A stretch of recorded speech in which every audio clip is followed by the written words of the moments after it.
Welcome to this week's Bro Show Live. This is episode number 18.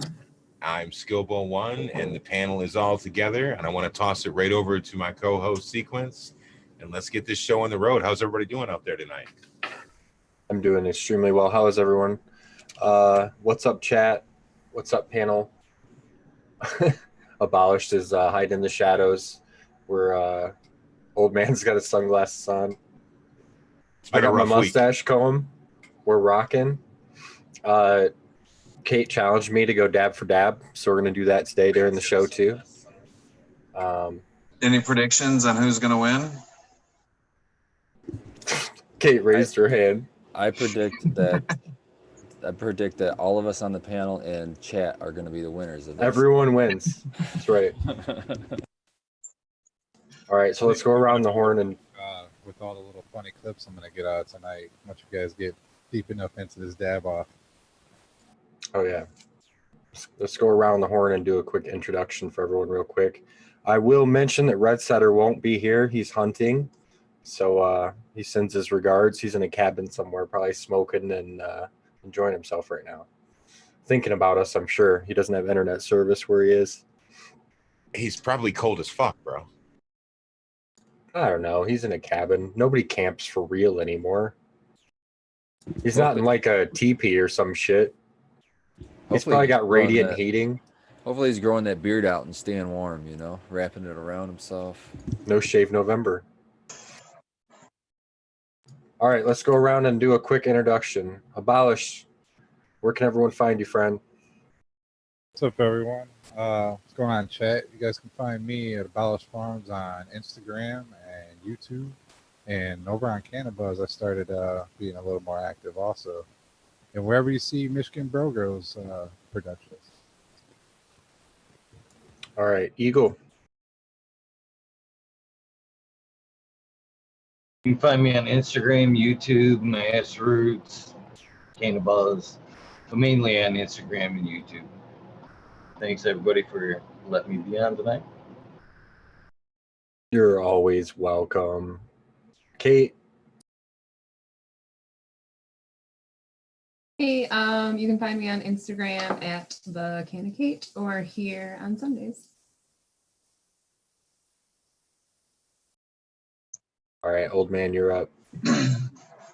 Old man hermit hash. You almost can't find me, you know, because I'm a hermit, but I'm occasionally around at events or on Instagram and here at home. In the hash room. Yes, which I will be doing tomorrow. So expect a lot of that going on in chat tomorrow. I may even post a picture or something, but I got to dump all this crap off my phone so I can do that. But it's going to be nice. All right, Spartan, you're last up. You can just find me on Instagram, Spartan Grown, or Mitten Canico at work, or YouTube at Growing with My Fellow Growers, or right here with the Michigan Bros. Hey, we got to talk to that. What was his name that we just had on the panel before us? He's from Michigan. Honey Bear Casey. Honey Bear Casey. Yeah, he's for sure. Cool. He seemed cool as shit. He didn't get enough time to talk. Yeah, I agree. He seemed pretty cool. We'll have to chat with him. Maybe he'll pop in here and talk to us. Yeah, maybe he'll sneak in here or listen to us later, and then he'll just send you a DM and say, hey, let's talk. You got to send him a DM and be like, yo, bro, we was talking about you, man. Get him. See, when I send DMs to people, I get the cold shoulder. They're always like... I don't think I leave you on red. I think that's how you red. One of you guys hit me up in the DMs, and I was all like, oh, yeah, let's do this. That had to have been Scobo. I wear the wrong colored shirts. You're probably right. All right, guys. So what did we want to chat about today? I want to just talk about this real quick. Right on. I recognize that. Let's talk about that. I have been using this a lot, and you know, it's a slightly modified, I believe, from the last one that I'd got, and it has really, really been helpful. I'm loving it. Man, that's awesome. Thank you. And I find that you get, it's not super strong, but a slight almost warming with it because of the cinnamon, I'm assuming, or something. But so you get kind of like a little bit of warmth with it too, which is really freaking awesome, especially if it's like a muscle pain. That's what I'm I making. think it's got turmeric in it, right? No, it has black pepper oil. It has some clove oil, cinnamon oil. It's got all kinds of shit in there. I'm pretty much bathing in this stuff. You know, it's really nice. You know, when I get home, like I've got a pretty legitimate back injury, and when I get home from work, I'm like dying every day, and I just roll this stuff, you know, and it's designed for inflammation, and it's exactly what I have trouble with, and it's been incredibly helpful. You know, I forget the medicine. You know what I mean? Sometimes like edibles and stuff. I've been doing a little bit more edibles, and that's been really helpful too. I don't know. I get caught up in working and forget about medicine. You know, it's silly, Your back will remind you at the end of the day. Don't worry, brother. right? This will be coming up here in a second too, because I don't do dabs. So if anybody remembers these, Oh, I got some of those. yeah, so I'll be rocking that tonight too. I suggest be careful. That absolutely destroyed Miss C last night. Well, Someone didn't wrecked help me she- too. Yeah. It didn't help. She also ate a cookie or something, didn't she? And Yeah, that, she- Yeah. that makes Ooh. a difference. I talked her into a Spartan cookie and a damn Kate nuclear bomb and nerd bomb, and it was Nerd all- bomb. That's perfect. She probably calls them something else. I still have 2 nerd bombs. We're saving them for what'll be my next day, next Friday. So I'll be consuming those Friday. See how those go. I always call them crack gummies because like the Kraken. And anytime I called anything crack, it was like KRAK. Like I made these like chocolate crack pies, which was like the actual name of the recipe, but then I call them chocolate crack pies. But I do also have to say though, Skillboat, like I have been sleeping with that shit next to my bed. Actually, I had it in front of me to use on the show because I have a fucked up neck, and I like the roller part of it's like ooh, like a pleasant little massage, and it fucking feels good and it helps. So thank you for that very much. Right on. Thank you. Yeah, would you mind going over the process on like how to actually make that, or maybe we could put together a video for people later on? Like, because that stuff does help. It helps me too. Yeah. Yeah, we could do either or.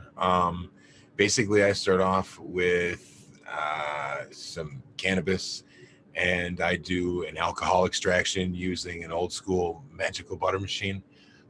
So I start off with QP of botanicals. I chase it with a fifth of Everclear, the highest proof alcohol that you can get your hands on. I sourced some from out of state, so I did get the 190 to do it. I put it in the machine, and basically it's a fancy looking, let me think of how to say it. It's like an immersion blender and a coffee pot mixed together. So it heats the solution up, and the immersion blender runs for like a minute and a half or so every 15, 20 minutes. After I do like a 12-hour run on that, then I strain it all out, and now I've got my tincture to go ahead and play around with. So if I'm going to make a roll-on, I use the alcohol tincture. I use, it's like halfway stoned. I use arnica oil. You can get that anywhere online, but if you're local in Michigan, you can go to TJ Maxx and get them for like $8 a bottle, or anywhere else. I use a decent amount of peppermint oil. That seems to be one of my main big 3 bases for things. It really helps in getting the inflammation under control. And then I have fucked with the recipe from there. I've added some things, I've taken some things away. One of the main things that I like adding to it is the magnesium oil, because that's good for cramps and everything else. If you have problems with that, this usually will help that.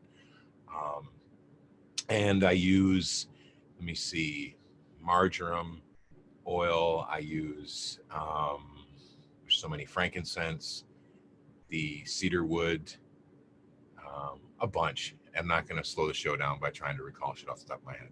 We'll have to do a video on it. It's amazing. I love it. Yeah, I've been kind of curious because I don't have a trim bin, which I actually am about to order. Believe it or not, I never used one. I've always just trimmed into like big pans or storage containers, and one of the ones that I'm using right now has quite a bit of resin stuck on it. Like I wasn't able to scrape it all up. The only way to clean that is with an alcohol.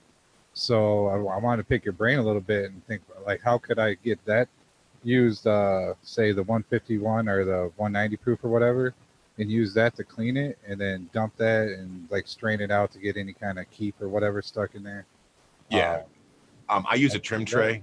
It's the reason I use a trim tray rather than a trim bin is a trim bin is like, if you're in the industry of like kitchens and stuff, it's like trying to cut with like a bus tub in your lap and shit. And it can spill around. I use a trim tray. It stays in your lap more. You can get different size screens for it, so you can really dial in what fineness you're looking for. But you would just basically, do your trim, collect it up when you get enough to do a run, or if you want to add it to whatever other botanicals that you're using. You're going to decarboxylate that as well. Look into that if you want to do that. You also, and something else is, people always will be like, oh, you absolutely have to decarboxylate, blah, blah, blah. Listen, man, before cannabis is decarboxylated, it is in the THCA form. THCA is really, really good for inflammation as well. So if you have any kind of stomach issues as well, you may want to use THCA. It's good for it. Okay, so speaking of THCA and decarboxylation, I was listening to a thing earlier about testing specifically for THC content in hemp. And they were talking about how the process of testing through like the GCMS, when you see that on all the tests, that's gas chromatograph mass spectrometry. So that's part of that process to get those samples. They heat up whatever your sample is. And that heating process actually decarboxylates the THCA, the THC acid, into delta 9 in industrial hemp. It's also a way that they're getting around selling hemp in states because the flower, if it's tested through ways that don't heat it, won't show levels of delta 9, or they'll show them below the 0.3 that it's allowed.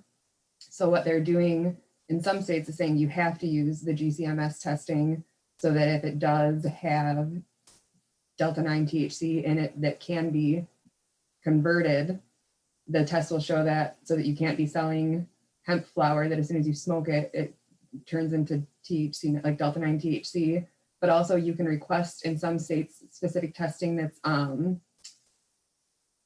shit, what's it called? But basically it's like a liquid chromatography. So they use like high pressure instead of heat to like force the stuff through screens rather than heating it to break it apart. And that testing won't convert the THCA into delta 9. So you can pass tests for flower that will turn into smokable high marijuana product that tests like CBD, if that makes sense. Yeah, that's clever. So you can get around the test by picking the right test if you know that it might fail. If you have the option to pick the test, yeah. Right. I wonder how expensive that kind of thing is. And Kate, I have a dab ready.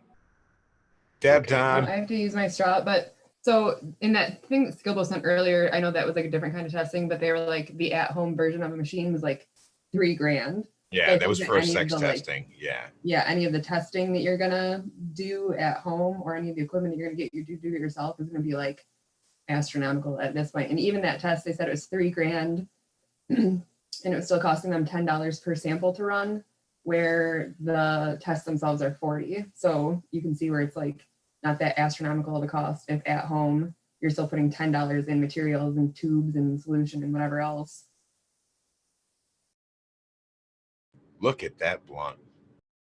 I just like to see someone like Kate that has, I can see when she's talking about this shit right now, she has the passion for this, like I have the passion for growing the plant. So for me as a grower, I'm like, okay, I'll be the guy who grows it. I'll geek out on that. And it's so great to know someone like Kate that looks at concentrating it, the same way that I look at growing the plant. So I'm just shouting out to you, Kate. That's cool to hear you talk about that stuff. Yeah, to continue talking about that, it's insanely cool. Like, we have a chat between all of us on the panel. We all talk all day long, and I'm often asking Kate and Dab Smiths and Frigoli and all these processors questions in the chat. Kate's always dropping knowledge on us, she's new to the group, but she's got a lot to give. That's for sure.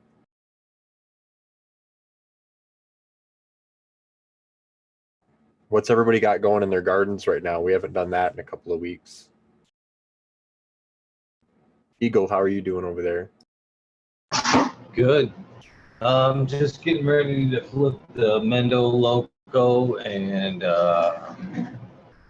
blueberry frosting and the insane membranes. Currently, that's what I'm working with, and getting ready to take some clones off of this girl, some Challenger D. Everybody That wants looks like some a good custom mother dirt, right there. Yeah, actually, this was a bud at one point. I'm not gonna lie to you. If you look back in my Instagram, I have cloned a lot of buds in the past, and this was one. This was a bud at one point.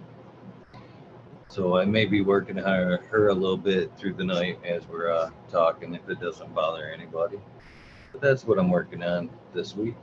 Eagle, how late have you taken a bud clone? Just for people listening.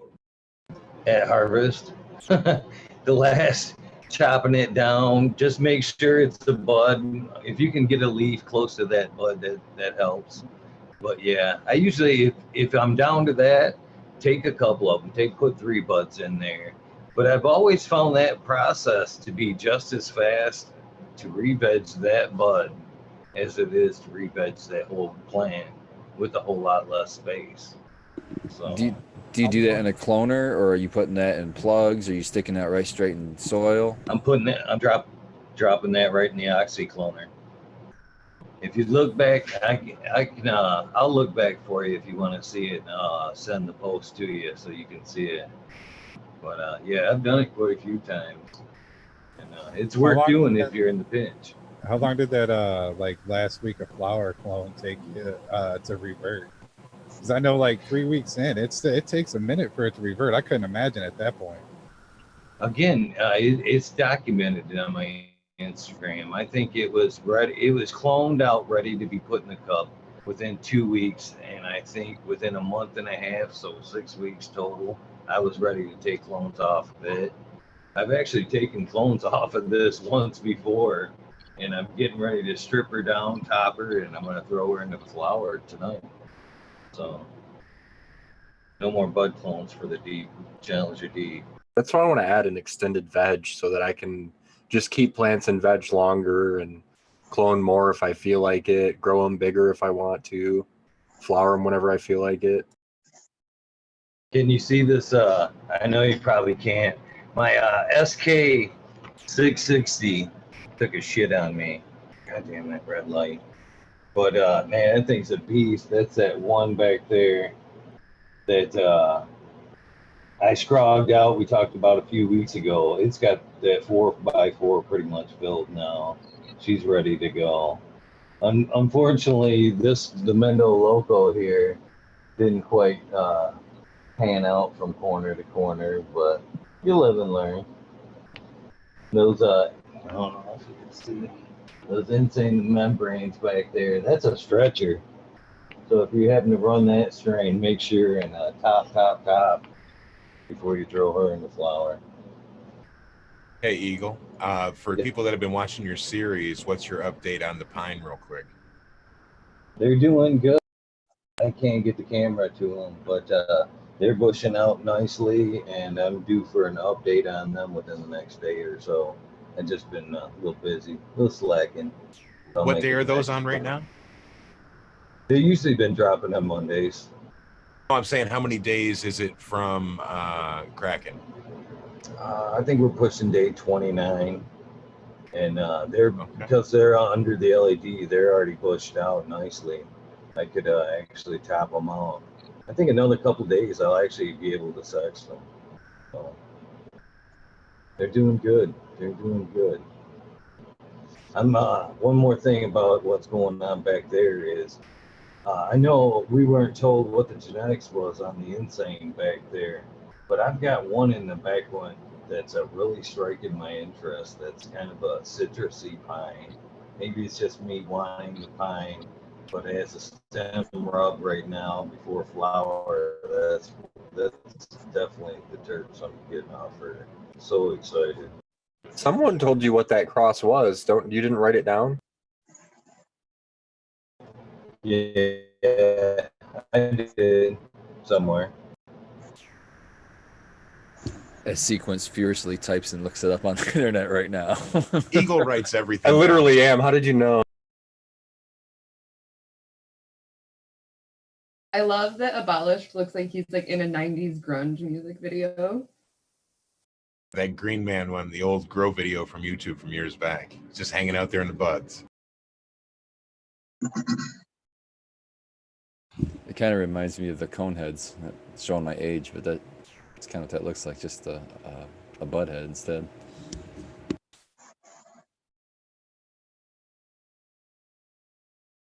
That's one of the things I love about Skill Boys. He's a fact checker. He gets that shit right back to you. I'm working on it. It's harder to find than I thought it would be. I really wish you would have kept your research. Keep Wrote his that shit research down. What Eagle's not telling you is he does have it written down. He just likes to see you struggle with it.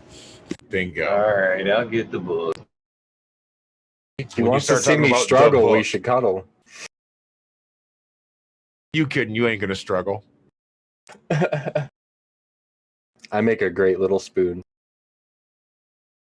So I actually brought a plant in my house from my grow room today because I'm super in love with it, but it's a male. But I wanted to keep it anyway because it's so nice and its structure is amazing.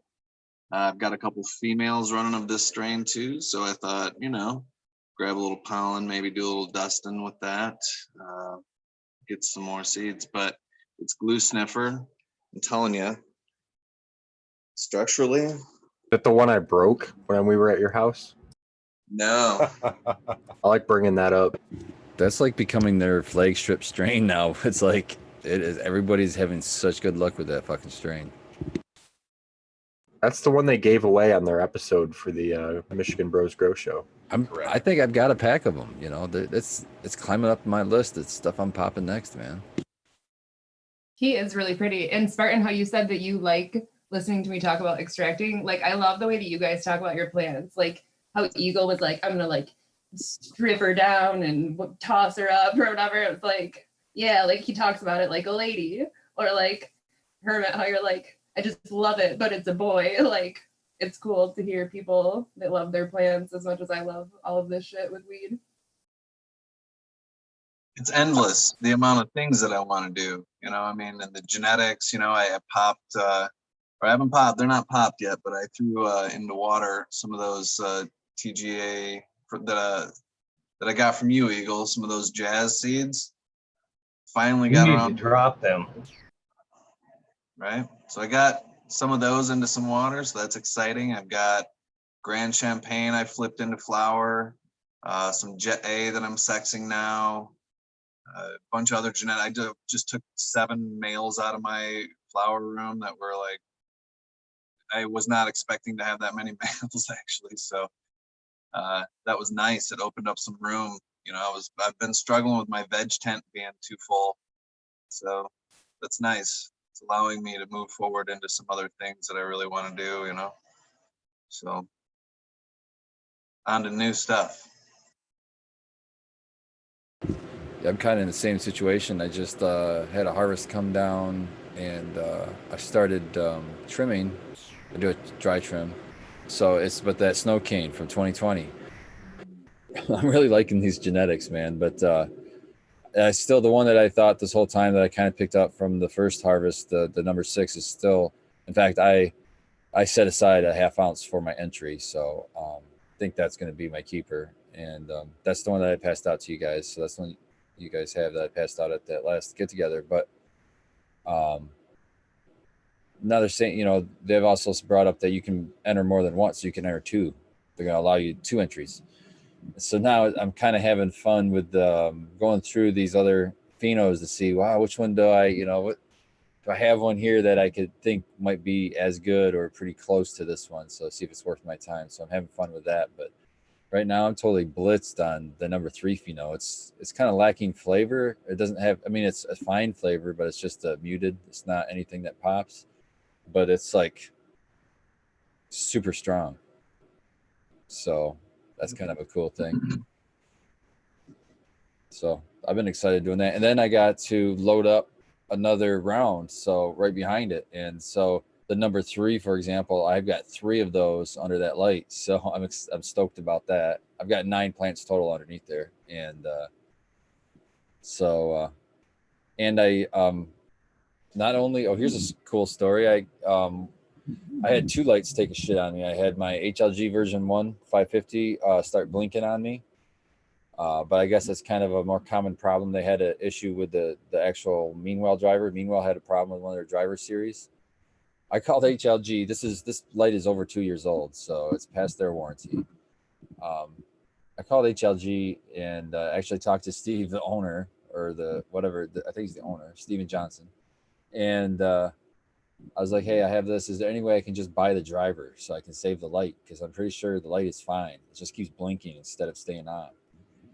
And I told him the numbers and stuff, and he's like, well, here's this webpage you can go to. We don't sell just the drivers, but here's this webpage you can go to and get a replacement. And I said, all right, cool. So I'm getting ready on my phone to go to that webpage to check it out, and he calls me right back on my cell phone. I answer the phone. He's like, hey, you know what? We'll just send you one out. Just I've got an extra one here or whatever. He said, I'll send it out to you, and go to this go to this email, send us this information. And I shit you not, that was like on a Monday or something, and I got it on a Thursday or something like that. And hell yeah, I was in chat, and I could even, thanks for your help sequence and figuring out the difference in what color goes to what color on the wires. But I mean, it's not pretty, but damn, it works. And now my whole flower room is all HLG. So I got a version 1 hanging in there, a version 2 hanging in there, and that new 360 R spec, which only covers a 3x3. So I have a little HLG 65 squeezing in the corner to cover that 4x4, so I can cover that third 4x4. So I'm really stoked going there with it's an all white light, so my pictures are going to be better, and I don't have any weird lighting stuff. So I really like that R spec. If I were to upgrade my lights more, I would be buying some of those R specs. And that's the far red spectrum, right? Yeah, well, I don't know exactly what it is. I know it's more red, and I think it's 660 nanometer. Yeah, and I'm already noticing those Spartan glues. I have a whole quad of Spartan glues underneath there that the Spectrum King went out on it, but it only went halfway out. So I don't know how long it was there with only like less than half power. But the plants were really struggling, and so I figured it out, switched the light, got the HLG in there, running less power than the Spectrum King, and just blowing up that quad. But the plants are actually looking really good for how far they are in flower. It's almost like they didn't really lose when they really should have. So I can only attribute it to the R spec to make it more bulky. You know what I'm saying? So I'm excited to see what I can do with that thing.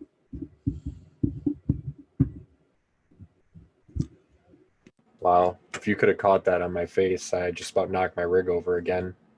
Oh, is it time to do another one? Yeah, let's do it.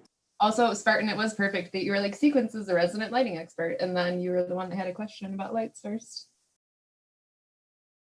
Yep. I was just happy to be able to help. I've grown lights from a kit before. I built lights from a kit before, and the dabs are working. And I was super frustrated about this exact thing. And I called some electricians and sent them pictures and stuff, and had to get help. So I always help other people in that similar position so they don't have the same frustration I had. Let's do a dab. Yeah, and while you're doing those dabs, I'll just explain that frustration. It's like I've got the same part, and it's fairly easy. You just got to connect the cables, right? Well, you take the one cable thing off, you've got 3 different colors. You look at the cable for the replacement, so you have 6 total cables that have to meld together, and you have 5 different colors. And you're like, wait a minute. So it's like there's 2 that have matching colors, and then the other 2, or the other 4, I should say, are all different colors. So, it's just like a guessing game at that point with some expensive equipment, or hit up your buddy in Instagram and he hooks you up with diagrams. Yeah, you definitely don't want to hit the power, right, and not know if it's going to work. That's the worst feeling because you know it's really expensive. And I believe it was actually explained to me that as long as you have the ground one correct, the other two can be switched both ways. But I haven't even tried that. So I'm just happy I could help. The dab I picked was this one, Dogman Troop. Thanks, Kate. She brought this one. Oh yeah, that's The from ice cream the cake. party. Yeah. I want to shout out 2020 Mendocino. They just missed us talking about them a little bit, but they're in the chat. Shout out to you guys. Yeah, we were hyping up your glue sniffer a little bit there. That's one way to get the replay count up. I tell you what, Old Man's also growing the Grand Champagne, and that looks really good over there too. Big, bulky, really healthy looking leaves. And I tell you, that's with the glue sniffer, like the most aggressive plant, it was super stocky, really vigorous growth, big, massive fan leaves, you know. I thought for sure that one was going to be the male, but that was my female. Very happy about that. So then with this male, which structurally, I haven't even topped that plant, and it's a shelf. I mean, it's structurally, it's perfect. The nose on it, I mean, I snagged a leaf off it, just gave it a little bit of a crunch. Man, it's just really fragrant, you know. Terpenes are through the roof on that thing. So I'm like, I can't get rid of it. I must keep it, do something with it. So I don't know.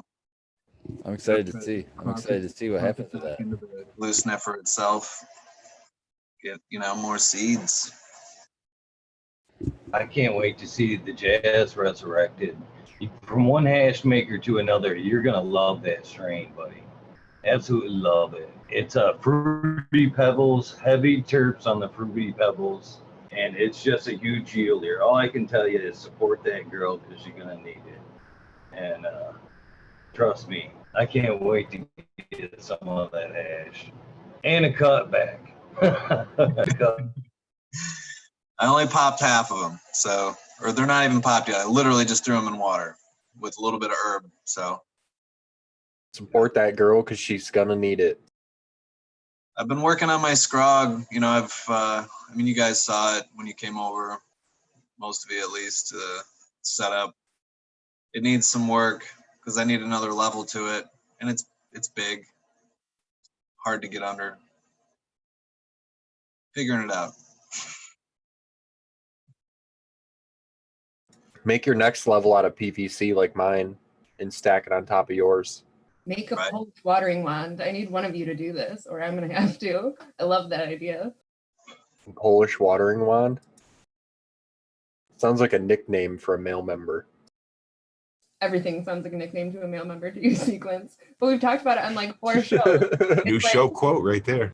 Yeah, It's it's so just funny. like a long PVC pipe that you like set in your plant and then pour water into the top of, so you can water things that are far away, so you don't have to break your back under trellis fence. And I think it's fucking genius. Well, I have a watering wand like hooked up to a pump, so I can pump my water to the plants. It's more getting under there and trimming and pulling branches down. I don't know. What's that thing that you lay on your back on that had a funny name that we talked about in chat? Like a Creeper. Yeah, creeper. Yes, I need one of those. Like a mechanics thing, right? You roll around on your back with. Yeah, mechanics creeper. Yeah. Dude, imagine like you're like laying under there trimming. You just get tired and like take a little nap, like wake up. That'd be like the best fucking nap ever.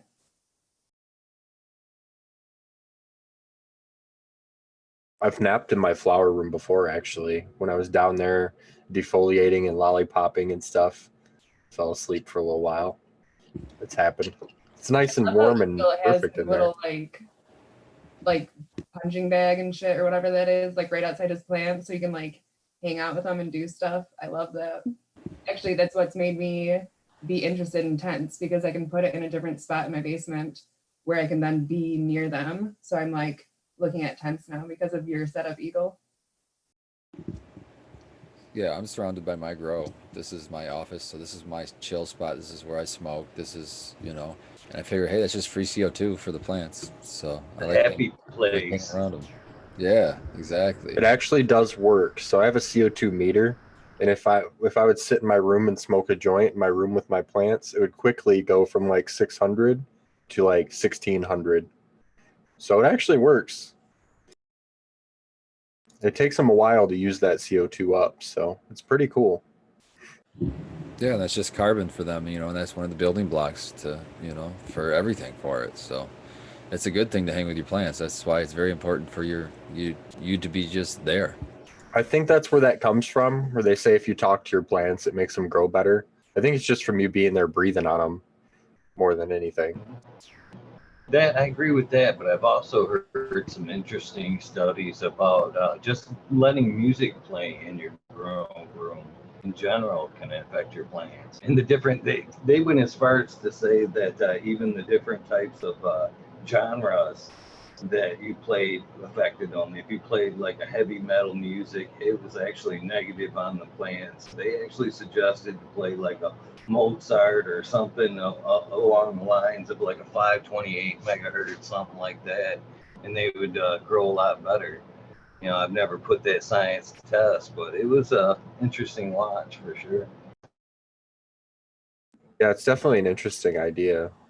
Okay. I've heard that, and I heard it was tied to the vibration. That's why, like, what those types of music you were talking about are like stringed instruments, and it's a vibration. It's a certain vibration that the plants pick up on.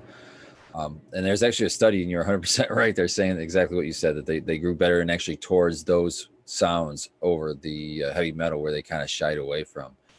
But That reminds me of the stuff that you did when you showed us the what the plants sound like. Remember?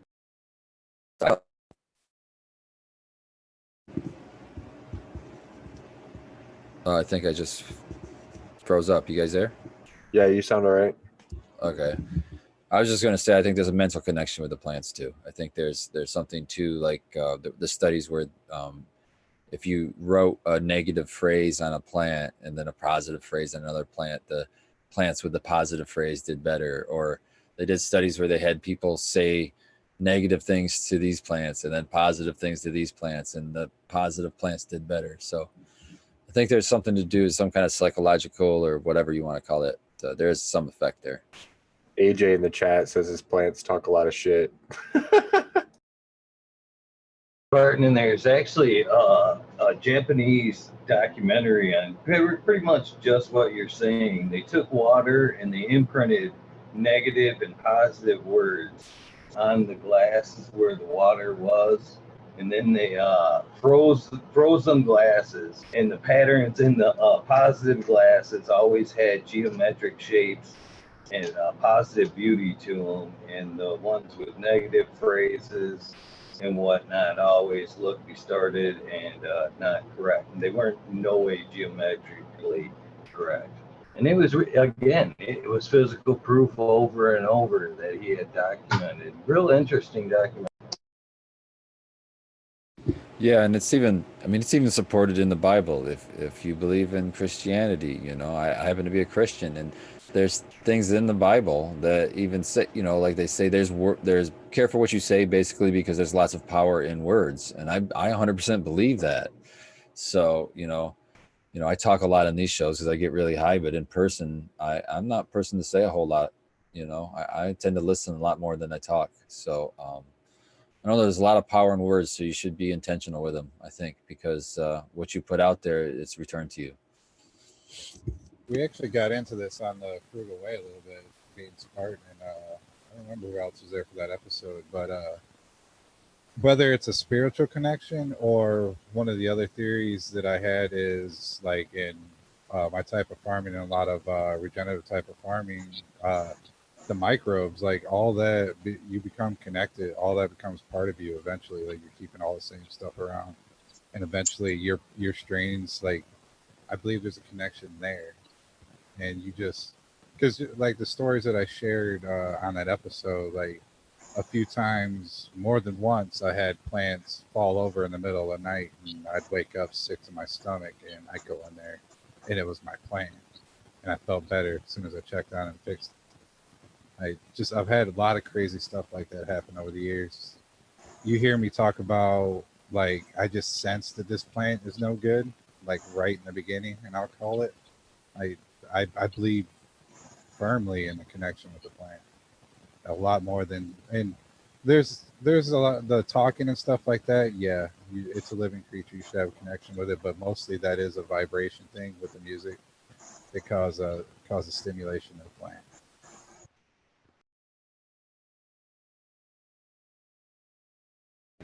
I wish I could recall the study, but there was one that I had heard that they did something that they actually physically, in a study, documented how plants could sense when people just entered a room.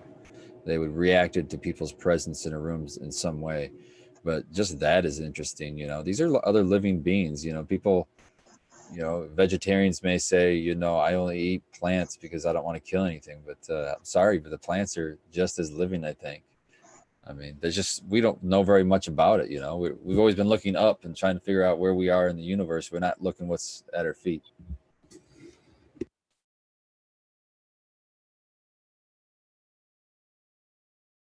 There's like a Netflix explained episode that talks about how like humans only ever measure intelligence by like the things that we are smart at, not like the things that other things are very good at.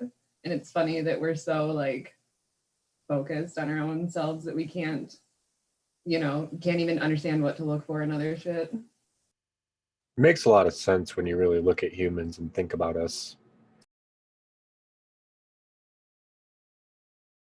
Sequence, you ready for another dab? Yeah, I was looking at my dabs trying to think of what we were doing next. We've done two. This is kind of pathetic. I don't know if you heard that sequence, but I think you were just called pathetic.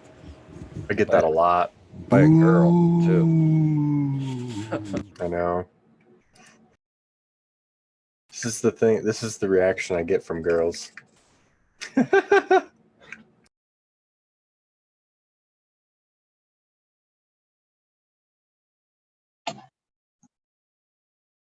We're getting dabs ready. Someone has to say something. Say something smart. Yeah. Oh, I can talk about this is my frugal grow, but the auto purple micro dot. I need to do a little video for Abolished. That last video he just dropped, shout out Abolished. That was pretty cool with everybody's tied in videos. I kind of like that format. But anyhow, this purple micro dot is so dark purple, it's almost black at times. But like if you get it right in a bright light situation, it's like almost like a lavender purple. It's really, really cool plant, and it's such a spicy smell to me. And I'm like in the day 60s of it. It's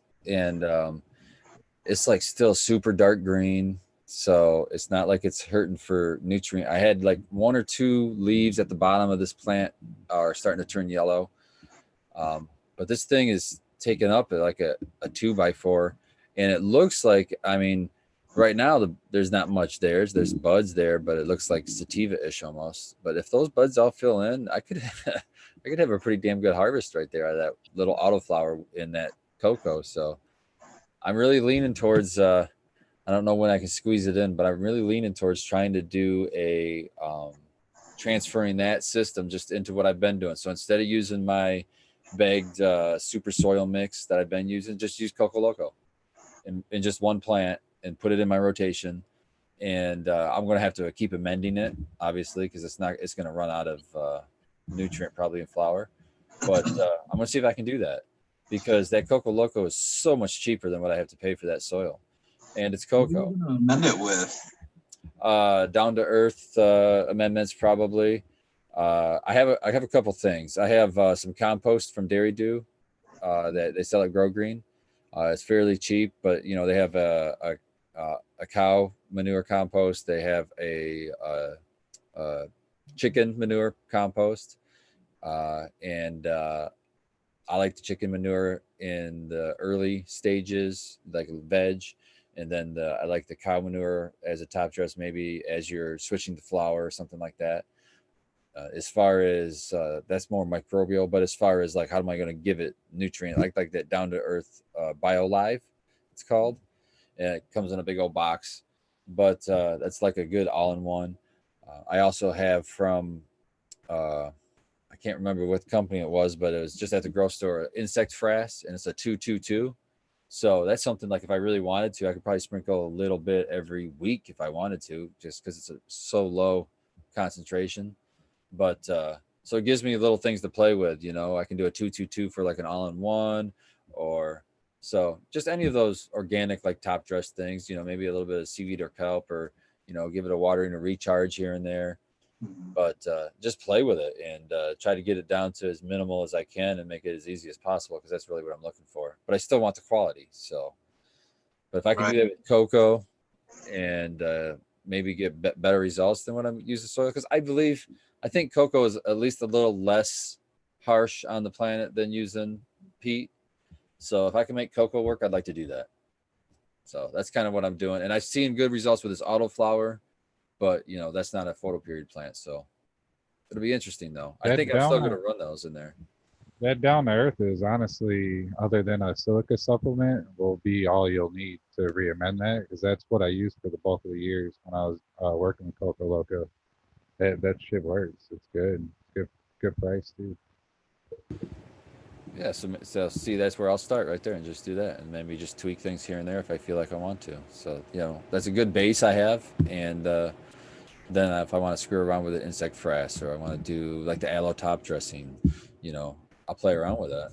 Especially if I can start just reusing it. You know what I mean? Then the savings start adding up really fast.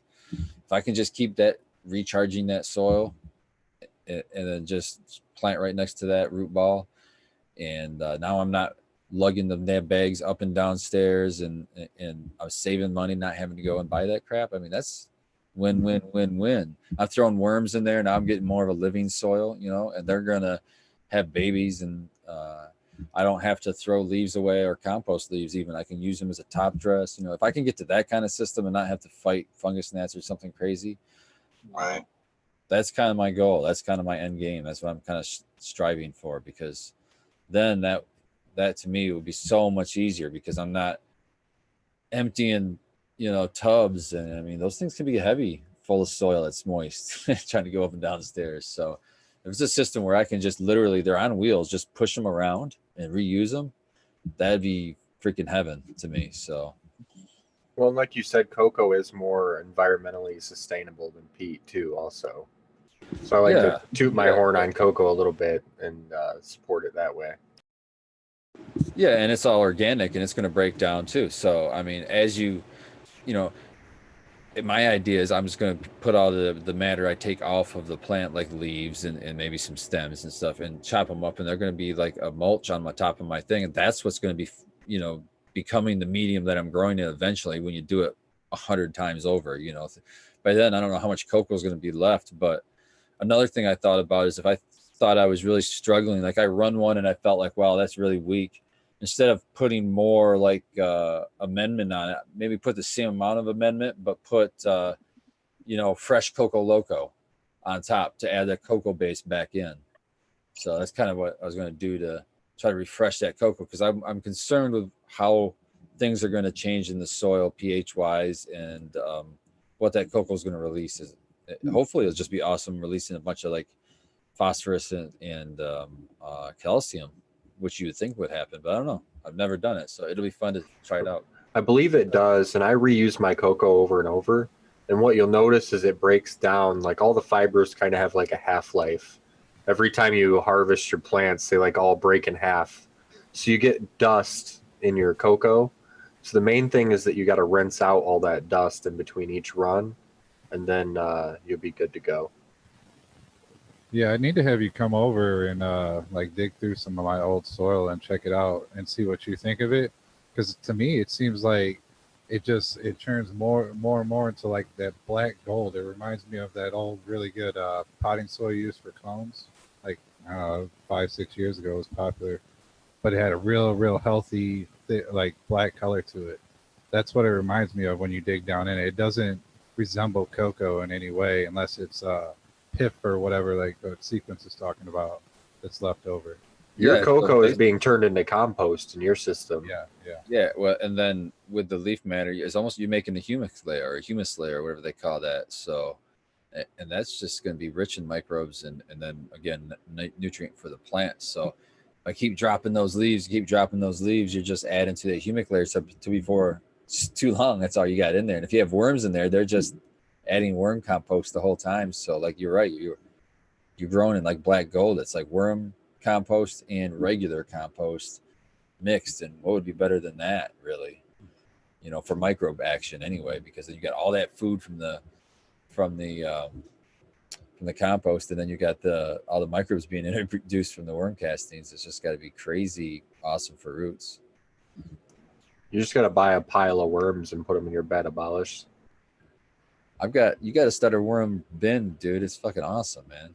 I still haven't messed. I took one scoop out of my worm bin since I've had it, and I put that. I mean, I'm literally like, I don't know, an inch of soil out of that, and I just put it in the top of a pot in a transplant that I just put into flour just to fuck around. And I looked down there with my jeweler's loop, and I saw so many like super fast running around little mites and all kinds of creepy crawlies and shit. And I was like, fuck yes. So we'll see what that turns out into. Yeah, the worm bins are super cool. I have one and I feed it all my like kitchen scraps and shit. And like, it's cool to go back and think like, I don't know, if you put a fucking banana peel on your counter, you'd have fruit flies in like fucking 8 minutes. But in there, like, it's just its whole own little ecosystem and everything breaks down. So you're like, you go check it in like a week and like shit's gone or whatever, you know what I mean? And it's fucking cool to watch. But I have also never taken anything out of it. I just feed them. I'd be into it if I can control the food that I'm feeding them. Like if I'm actually like going out and spending money and getting like gypsum and other high-end minerals to throw in there for them to break down. But I'd be scared about like residuals and other things like that from whatever industrial farming from my bananas or whatever else I threw in there going into my garden. I'm just losing a little more control. And it's one more area for different, if I don't know what I'm doing, because I won't when I first start out for pests to set up, and then I'm just bringing them in. I think it's one of those organic sacrifices you make where your benefits are outweighing your drawbacks on that kind of thing. You know, yeah, there's a little bit of a learning curve. It's kind of like the benefits of a do-it-yourself. It's super easy to buy a light, but you can save a ton of money to get a better light, even if you're willing to do some of the work yourself. So I think it's the same kind of thing. You're trading. It's like if you're in the industry or in a commercial setting, it's like what you would say would be like, I'm trading labor for, convenience. So do I want to throw labor? Is the cost of the labor is you know what I'm saying? Is your time worth the effort, kind of a thing. And another thing is too, let me see what you think about is the reason why I just put the worm straight into the pot and never thought I needed a worm bin is just because they're making them in there. I'm cutting out the middleman. Like, why do I want to do extra work? Or is there going to be more of a benefit to having a worm bin and then letting them process there and then bringing it in? I could understand if I'm going to do compost teas. Well, you're making your own castings too. But they're making the castings in the pot right now themselves. Yeah, but see the castings. Okay, I'm going to give you an analogy. This is the way my mind looks at it. So look at the plant that you have, the whole system that you have right now that you're talking about with the worms in it right now. And look at that soil bag or whatever it is as a battery. Think of it as a battery that has to be charged with nutrients. Then, the plant pulls the nutrients out of that soil has to be recharged with something. If you have a worm bin, it's an outside source and it's breaking down and it's composting things. You're bringing outside material back into the system. Whereas the worms that you have, you're getting a benefit from aeration. It's you're not getting compacted soil, and it's helping break down the leaves that you put on the top and things like that. But you're not getting really big mineral sources because you're not getting you're not throwing. I'm assuming this, but you're not throwing your scraps and stuff on your top of your soil. But so having that worm bin off to the side is plus you wouldn't want to do that because you're going to attract bugs. So having a bin that you can keep closed, it keeps the bugs away, and it gives you a way to compost your kitchen scraps. So you're not, throwing them in the landfill or whatever, and you're turning that waste into an input, and you're actually turning it into like a fertilizer per se. So you're actually adding back into the system that your plants are taking away every time you harvest. So that's the way I look at it. I don't have the scientific words, but that's the way I'm looking at it, But you don't think the worms are getting just as much if I'm throwing, say, gypsum, down to earth, Bad Bunny, that kind of like nutrient rich substance on the topsoil along with my leaves and sticks and everything else and old roots. Like I feel like that's just enough to keep it going. Like I'm still not convinced on the worm bin if I need it or not. But what I'm saying is right now, your kitchen scraps are going where? Yeah, from Save the Earth standpoint, yeah, that's definitely, I agree with you there. No, not even a save the earth standpoint. I'm saying you could, with a little bit of labor and some worms, you can take something you're throwing away and replace one of your inputs you're using now with something that you would normally throw in the garbage can. Yeah, I would just be scared of because I don't trust industrial farming. Like I said, any kind of Right. byproducts I might get. No, I get both sides. It's like Abolish doesn't want to add any outside influence in terms of potential sprays, I'm assuming, and stuff like that. I mean, you know, or whatever. I get that. Yeah, But, like- actually, I think that's kind of smart. I'm sorry to cut you off, but I've never thought about the like chemical element of it. Like, Totally. it's not something I'm super concerned about, but it's not something I've ever considered. Okay, so what I do in my worm bin is 80% of what goes in my worm bin is I have a leaf blower that I can turn to vacuum, and it like mulches. So I mulch up the leaves in my yard, and I put them in a 55-gallon drum. They sit in my garage, and I scoop a bunch of those leaves out and I throw them in my worm bin. So that's like my browns. And then I take one of the times I'm stripping my plants or lollipopping or something like that, and I'm going to have a lot of foil, greens, like leaves and stems and stuff. And I'll mix those with the browns and throw this whole big amount in this tub that I have. It's like a Rubbermaid tub inside of another Rubbermaid tub. That's my worm bin. And so they're probably going to eat on that for like a month. But all I've added is my own leaves from my yard and leaves off of my plants. Now, if you wanted to be fancy, yeah, you could take any of those down to earth amendments. Instead of amending directly on your soil, you could amend them right into your worm bin also. And then the microbes through that action can start working on that stuff faster. And you'd have like a supercharged worm casting. But Well, the idea behind the microbes too is that it breaks down everything that you put into there. So if there's something on your banana peel or whatever, it's totally broken down before it gets to your pots. well, I can understand him worried about like maybe heavy metals or something that might have been uptaken into it. I can understand stuff like that.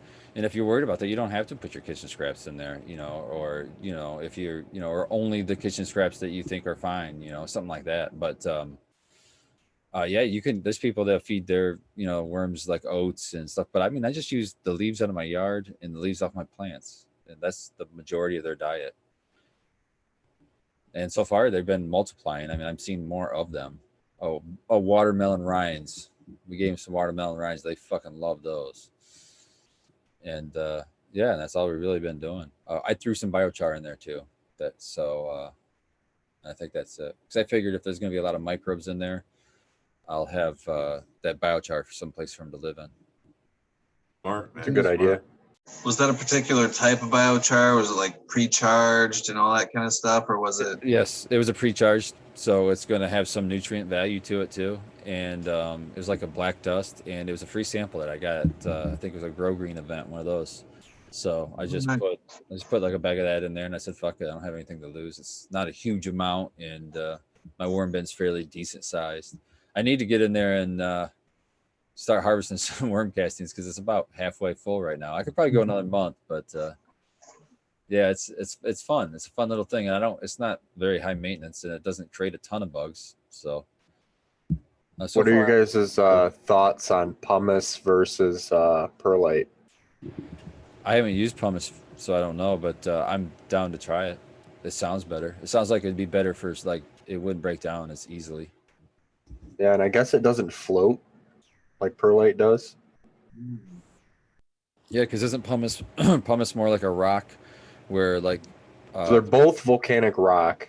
So Yeah, but- pumice is a volcanic rock, and then perlite is a volcanic rock that's superheated and it's expanded up like a foam. Yeah, that's what I was gonna say. I said I think it was that because the pumice is more like a denser thing, and the other one, the perlite, is more like a expanded. It's like less dense, right? Yeah, and I remember pumice from like lava soap or orange soap. You know, when you work on cars and you have oil on your hands, it's the gritty stuff that's in the soap. Don't they They- use it a lot in the fishing, like fish tank stuff? Pumice stone for some reason. Yeah, they might. But yeah, perlite will float and pumice doesn't, I guess. And I've heard that people are starting to suggest that as an alternative to perlite. And I was wondering your guys' thoughts on that. You For can organic, I serve like it the with rice holes though. I was just seeing in the chat. Shout out to the American One Town. He's saying that he wants to replace his perlite with rice holes, and so How long are rice holes going to stick around? I do not know. The thing about rice holes is they'll stick around for 4 or 5 years, maybe more. It depends on how much microbe-action you got going on. They might break down sooner, but when they break down into silica. And so if you top dress with a little bit more rice holes, every couple harvests, you're replacing what you're losing.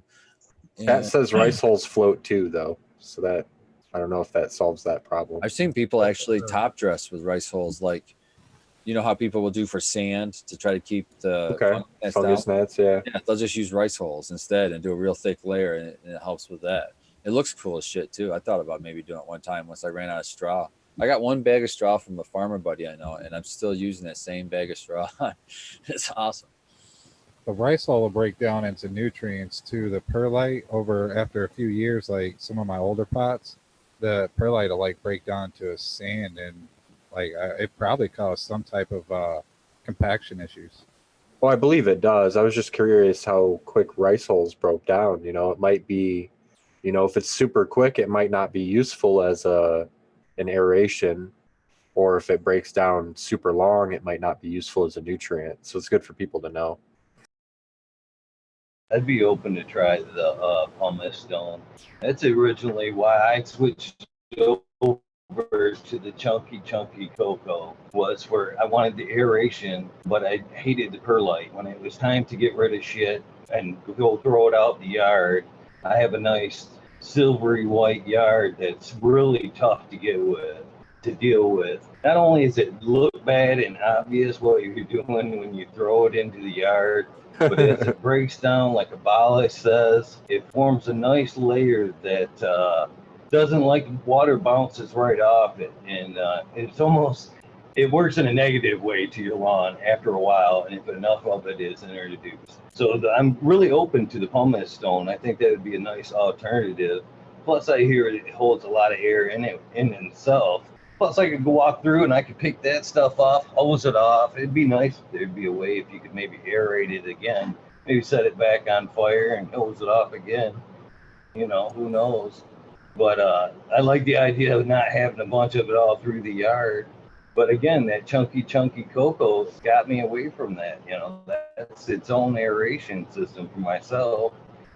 To revert back a little bit in the conversation about cocoa, I only really like to get 3 runs out of my cocoa tops. When it gets fine, like you guys were talking about, it too fine to me, it starts holding too much water. At that point, it's almost I agree. becoming like too much like a soil to me.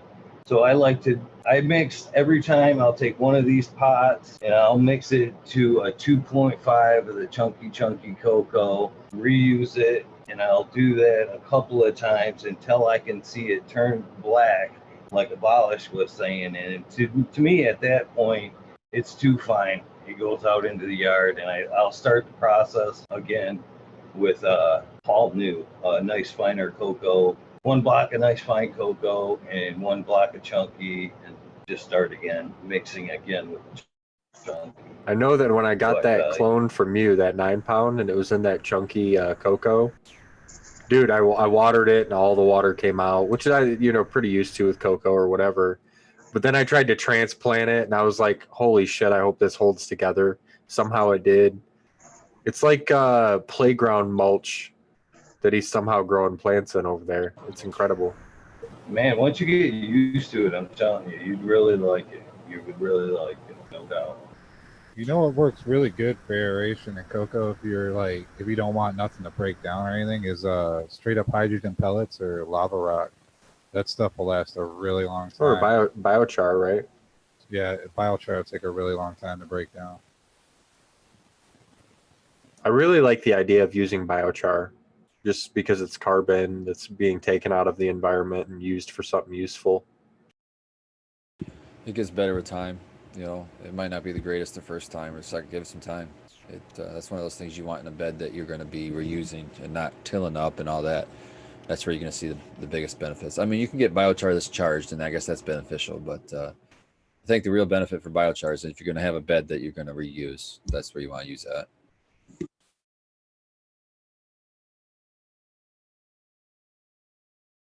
Yes, use reputable biochar because if it's not ready, it's not done correctly, and it's still fresh, you're going to rob a lot of nitrogen from your soil because for fungi to break down wood, they use a lot of nitrogen. And that's kind of what I like my worm bin for too. That's another benefit I didn't think of is I like running shit through that. That kind of is like my first warning system. And worms have this weird benefit of that slime that's around them can really clean up a lot of fucking bad shit in the soil. That's why their shit is black gold because there's basically microbes encapsulated in their shit. So so you run it through your worm bin. It's almost like it's like a cold compost. We'll call it. So it's like one way to kind of like clean up a lot of shit. So that's why I had the idea of with the biochar to throw it through there because yes, the package says it's charged, but it's a free sample. So I'm throwing it through my worm bin. We'll make sure it's charged. If it's not, it's going to be. It is now, right? Yeah, yeah. The American one in chat says mix biochar with equal parts of earthworm castings and let it cook for like a super soil for a month. And that would probably work to keep it from leaching out your nitrogen out of your soil. Yeah, like I probably put it in there a month ago, so I'm just gonna let it go for. I just filled it with a bunch of leaves, the brown and the greens. So it'll probably take them another month or so. I don't know. I keep going there, giving it a little bit of water when it gets dry looking, but I'm gonna let them eat all that up, and then I might do my first harvest, and that might be a time where I'm doing a transplant or something. Where I'll just throw it on that Coco Loco plant I got going to that autoflower for the reset, and see how that goes. So AJ in the chat asked, what are our thoughts on mixing soil and cocoa? Which is basically what Abolish does. But what do you guys think? Well, that's what I'm doing. I mean, that Coco Loco is. It's got worm castings mixed in it. So basically, it's a super soil, but instead of using peat, we're using cocoa. So if that's what you mean by mixing soil, then yeah, that's what we're doing right now with this frugal grow, and it's been working great so far. Yeah, we're a bunch of peat haters. Well, the Coco Loco is an amended cocoa anyway, correct? Yeah. Ancient forest hummus, worm castings in it. Starts with it's got bad guano, a bunch of good stuff right off rip. It's Well, even I say people just do water only the first run. Yeah, it's even been inoculated with a lot of the mycorrhizae, so you don't even have to use mycorrhizae. It's already been inoculated. There's a mineral product I think they put in there too, so you got your mineral package in there too already. So, I mean, it seems like a complete product. And right now, I did it only, I guess it's always a caveat, but it's done on auto, but it's a pretty goddamn big auto. I expected way less out of it, and all I've given it is. I'm trying to think of the nutrient. I gave it a couple of things, feedings with recharge. I've given it insect frass a couple times, and I've just been flushing now because I've figured I'm in the 60s on the days, so I figure it's got to be 2 to 3 weeks from harvest. Even though I'm hoping it goes longer because I wish it would fill in a little bit better. At 80, it will be ready, but it'll still have enough. Like you'll look at it and you'll see that it has enough gas to where you can keep it going. But I've never tried to do it. I don't know what an autoflower is going to do if you take it too long. I might have to find out. I'll see how I feel. I go off the vibes I get from the plant, so we'll see. I'm loving the weird smell. It's like nothing I've really smelled before on a. They foxtail. Yeah. Oh yeah, you were talking about the bud shapes earlier. You'll get nice fat colas on your tops or whatever, but the ones that are on the sides or any kind of weird ones, they'll make like a little mini like pickle type of bud. It does look like a old school kind of like fat Thai looking bud. It's kind of cool. This one is so dark purple. It was impressed me from the start. It's just like, wow, I've had a couple of purple strains before, but nothing like this one. It's just like, wow, it's so, like everybody that looks at it, like even my son the other day was down and took a look. He looked over. He's like, wow, what do you got going on in there? I said, oh, that's that auto purple. He said, that's an auto? And I said, yeah, that's auto. Tell you what, I changed a lot of my friends' minds on autos when I grew one that was a pound and they got to see it and stuff. They're like, holy crap, I didn't know that was possible. And not all of them are like that, though, is the problem, really, right? They're pretty variable on what you end up getting. I've had ones that were an ounce also. Yeah, I don't think I'm going to be anywhere near a pound on this one. But still, it's impressive to me how I was expecting a really small, dinky plant, and this one just fucking stretched like crazy.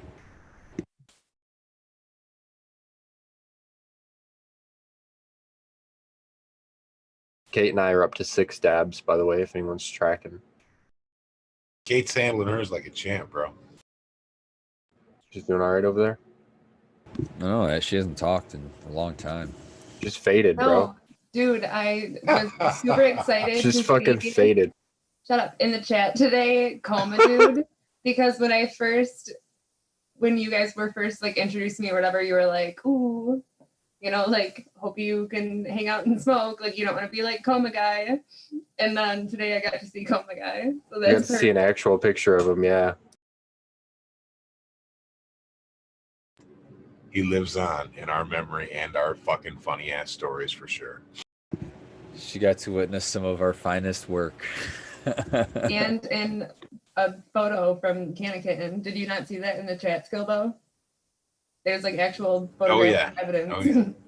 Well, it's nice because our next show that we're going to be doing is going to be with them.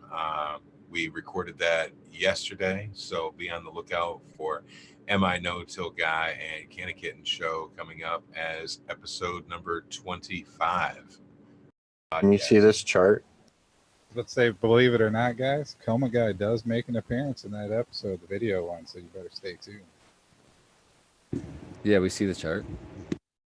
This was the chart that Kate had sent earlier. I'm not sure what you wanted to say about this chart, Kate, when you were talking about how people may have been bamboozling the testing or something on the THC versus the hemp. Yeah, so it's just one of the things to be aware of, like when you're looking at test results that come out.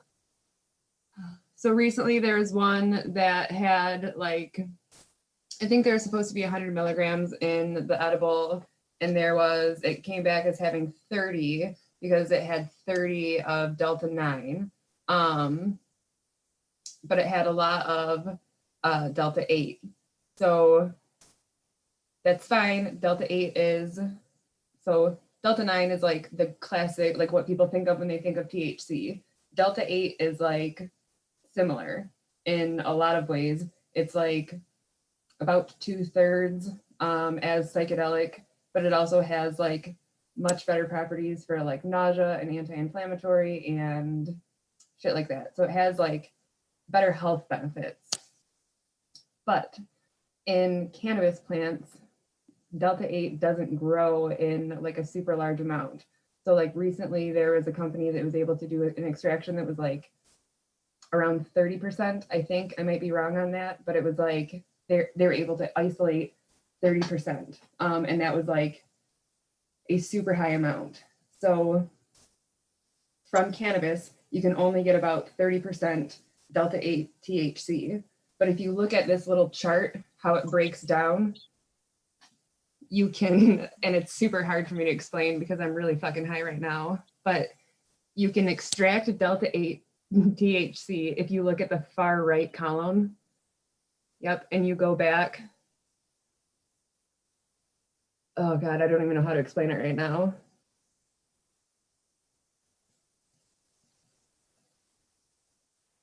I gotta look at it again. But basically you can extract or you can convert elements of hemp extract into Delta 8 THC. So now I gotta like look back how you do it. Give me a minute to like figure it out. What's that? That from what I understood, if they let their hemp go a little bit later into harvest and it sits on the shelf, that they can creep over the limit, the THC limit. So it basically, even though it's hemp and it doesn't have a whole lot of THC in itself, that it can break down into THC in time if they just let it sit around or it's late in harvest. But isn't that kind of what you're getting at there? Is in there's basically you can catch it sooner or later. There's THC there to be caught one way or another. If you let it sit around, or obviously there's a way to catch it through distillation. Yeah, so basically how you can decarboxylate THCA into delta 9, you can decarboxylate a product of hemp into delta 8 THC. So when you see super high amounts of delta 8 THC, it probably means that that came from a distillate that came from hemp, which probably means at this point in time that it didn't come from the state of Michigan. So it's not like that's necessarily a bad thing. It's just one of those things that like people don't know, and it's hard to like inform people of all of that information because it's like a lot, and some people care a lot about that and some people don't at all. You know what I mean? And some people get really worked up about it and some people think it's not a big deal. So like it's one of those things that it's hard to like, CBD, you know, it'll be the next CBD fad. You know what I mean? Exactly. Because they can harvest it from hemp. Yeah. So that's what I kind of. I shouldn't have said it like that, but it'll be the next big marketed, big business thing. It probably. I think CBG will be the next big one. Will be the next CBD, so to speak. But also, Eagle, yes, it is true that the longer you let hemp grow, the higher the THC content goes up, which is one of the reasons why with the rules in Michigan this year, you were like far more likely to pass the THC level testing than in like a state like Kentucky, because in Michigan, you were theoretically harvesting and sending your sample in 4 weeks before your harvest. So in that like 4 weeks, that's when the THC level would stack up. So what you're harvesting at is not what you tested at. But in Kentucky, they do it in like 2 days. So, you know, like you test it, it goes in like that day, you get a letter like 2 or 3 days later, you know what I mean? So they have like a much smaller window. So I don't know. That's what I kind of heard about all these procedures that the federal government's taken is basically the growers haven't found that sweet spot yet where they can harvest and still be under. And then like, I guess like you're saying, in time they could probably get in if the test agencies hold on to it and it sits on their shelves for a long time. Doesn't that put the grower at risk for his sample testing just over the limit there? We literally just covered this. Well, just like we said earlier, the type of test too can like decarboxylate samples and, you know, have higher levels of stuff than what your product would be. So the method used to test your samples can change what's in them. And a big thing, so with testing the people with the drinks and like anything that's liquid. So like what you're medicating those products with is like a wax, basically. Distillate by itself, like get a vape pen and look at the liquid in there. It shouldn't move. If it does, fucking throw it away. But that liquid is basically distillate. So imagine like mixing that into anything, or the wax that you're dabbing, mixing that into anything. So it's hydrophobic. It doesn't want to go in water and it doesn't want to stay suspended. That's why when you get those drinks, there'll be like a residue on the outside. It also like crashes out or falls out or settles, however you want to look at it. So it doesn't want to stay emulsified, so like evenly suspended throughout them. So that's why I think that there is some wiggle room in like the saying that the testing on those isn't accurate, because it's incredibly hard to get those to do it unless you're like using nano emulsifiers, which none of these people have when they're doing it in the caregiver method. So I think that's like an important thing for people to understand too about that. It's really hard to mix that into something evenly. Not necessarily to mix it in evenly, but to have it stay mixed in evenly over a long period of time. And especially if you're like I mixed it at this temperature. I like put these boxes in my basement when I was like waiting to go to an event. They sat in my car that was 90 degrees. They sat in your fucking backpack for a month. You know what I mean? Like you put it in your fridge for a week. Like all of that shit has an effect on it. Not, you know what I mean? So it's one of those things that it's not necessarily always like a bad start product that ends up with a bad result. Sometimes I'm like horrified when people will be like, yo, I just ate some of your stuff in the cannabis cup. I'm like, ugh, that was in like fucking June. You know what I mean? Like, eat your edibles, people. Like, all of the people that are doing this in the caregiver method, like, we don't use preservatives. Like, shit goes bad. You know what I mean? Like, how long would you leave like a brownie from your mom on the counter? Eat that shit. You know what I mean? Like, you bought it, eat it. I kind of understood that we had already covered that, but I was kind of hinting more towards a problem of the seizure of the hemp products. No, And, I was going to say that we just covered this as a topic in another podcast that we just did. So it's like we're hearing the same conversation that we just talked with a future guest about. So it's like, wow, we just discussed all of this, and it's going to be cool for people that have further questions on it because we do cover something. My worry about this and what I was kind of hinting to is I could see a lot more stuff being seized because here in Michigan, we've already got the limited test agencies handling the medical stuff right now.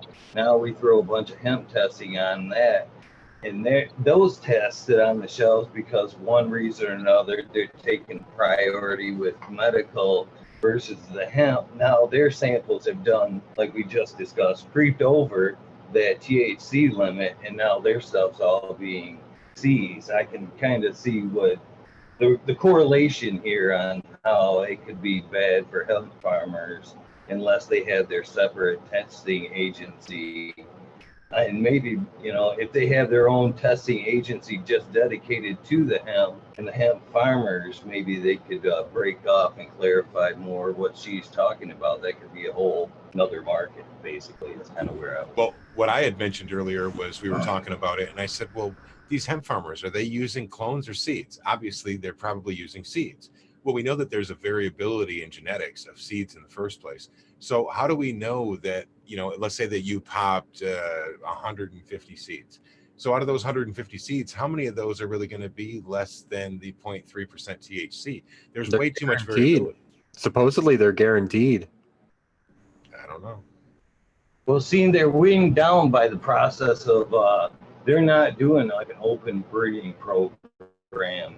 So they've got studs that are already pretty much putting out nothing, barely producing, if you will. They're not passing on a whole lot of shit. But so they are, though. The thing is that if you're telling me that I have to pull this shit down, like at 4 weeks, or it's going to be dangerously high THC, then there is a variability that is going to be introduced, and it's going to fuck somebody over in this business that's burgeoning right now. Someone's going to lose their harvest.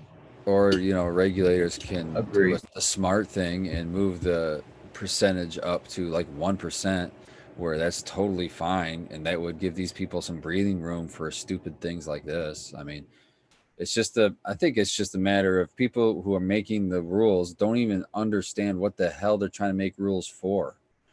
So I saw a legislation that was being put through or initiated that was moving it to 0.5 to give more wiggle room. Definitely. Well, that's the kind of stuff that I'd like to see because, I had a question though. What's that? I had a question for Kate. Kate, when you said that they tested here in Michigan like 4 weeks before Kentucky, did they also harvest at that time here, or did they keep flowering out their plants, but they tested, 4 weeks earlier here?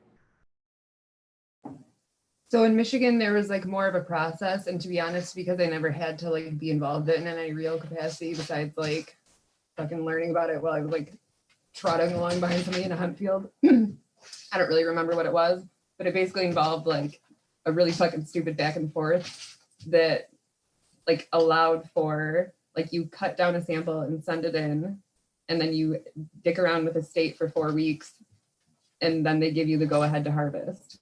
So it was like you were basically waiting on the state to tell you to harvest, but it gave you an extra month of grow time. So Yeah, so your sample was in quite a ways before you actually harvested. Exactly. But And that's then how they required you to do it. So yeah, and then in Kentucky they harvested and then tested at the same time, which is why Well- those ones would test higher. okay, so I think what it was, I think what it was is in Michigan, you had to send your sample into the lab independently and then get the test result back and then send it into the state a week ahead of time, and then they would send it back in up to a week. So it was like you had 3 to 4 weeks to get this approval letter, and then you had a number of days after that to like finish harvesting.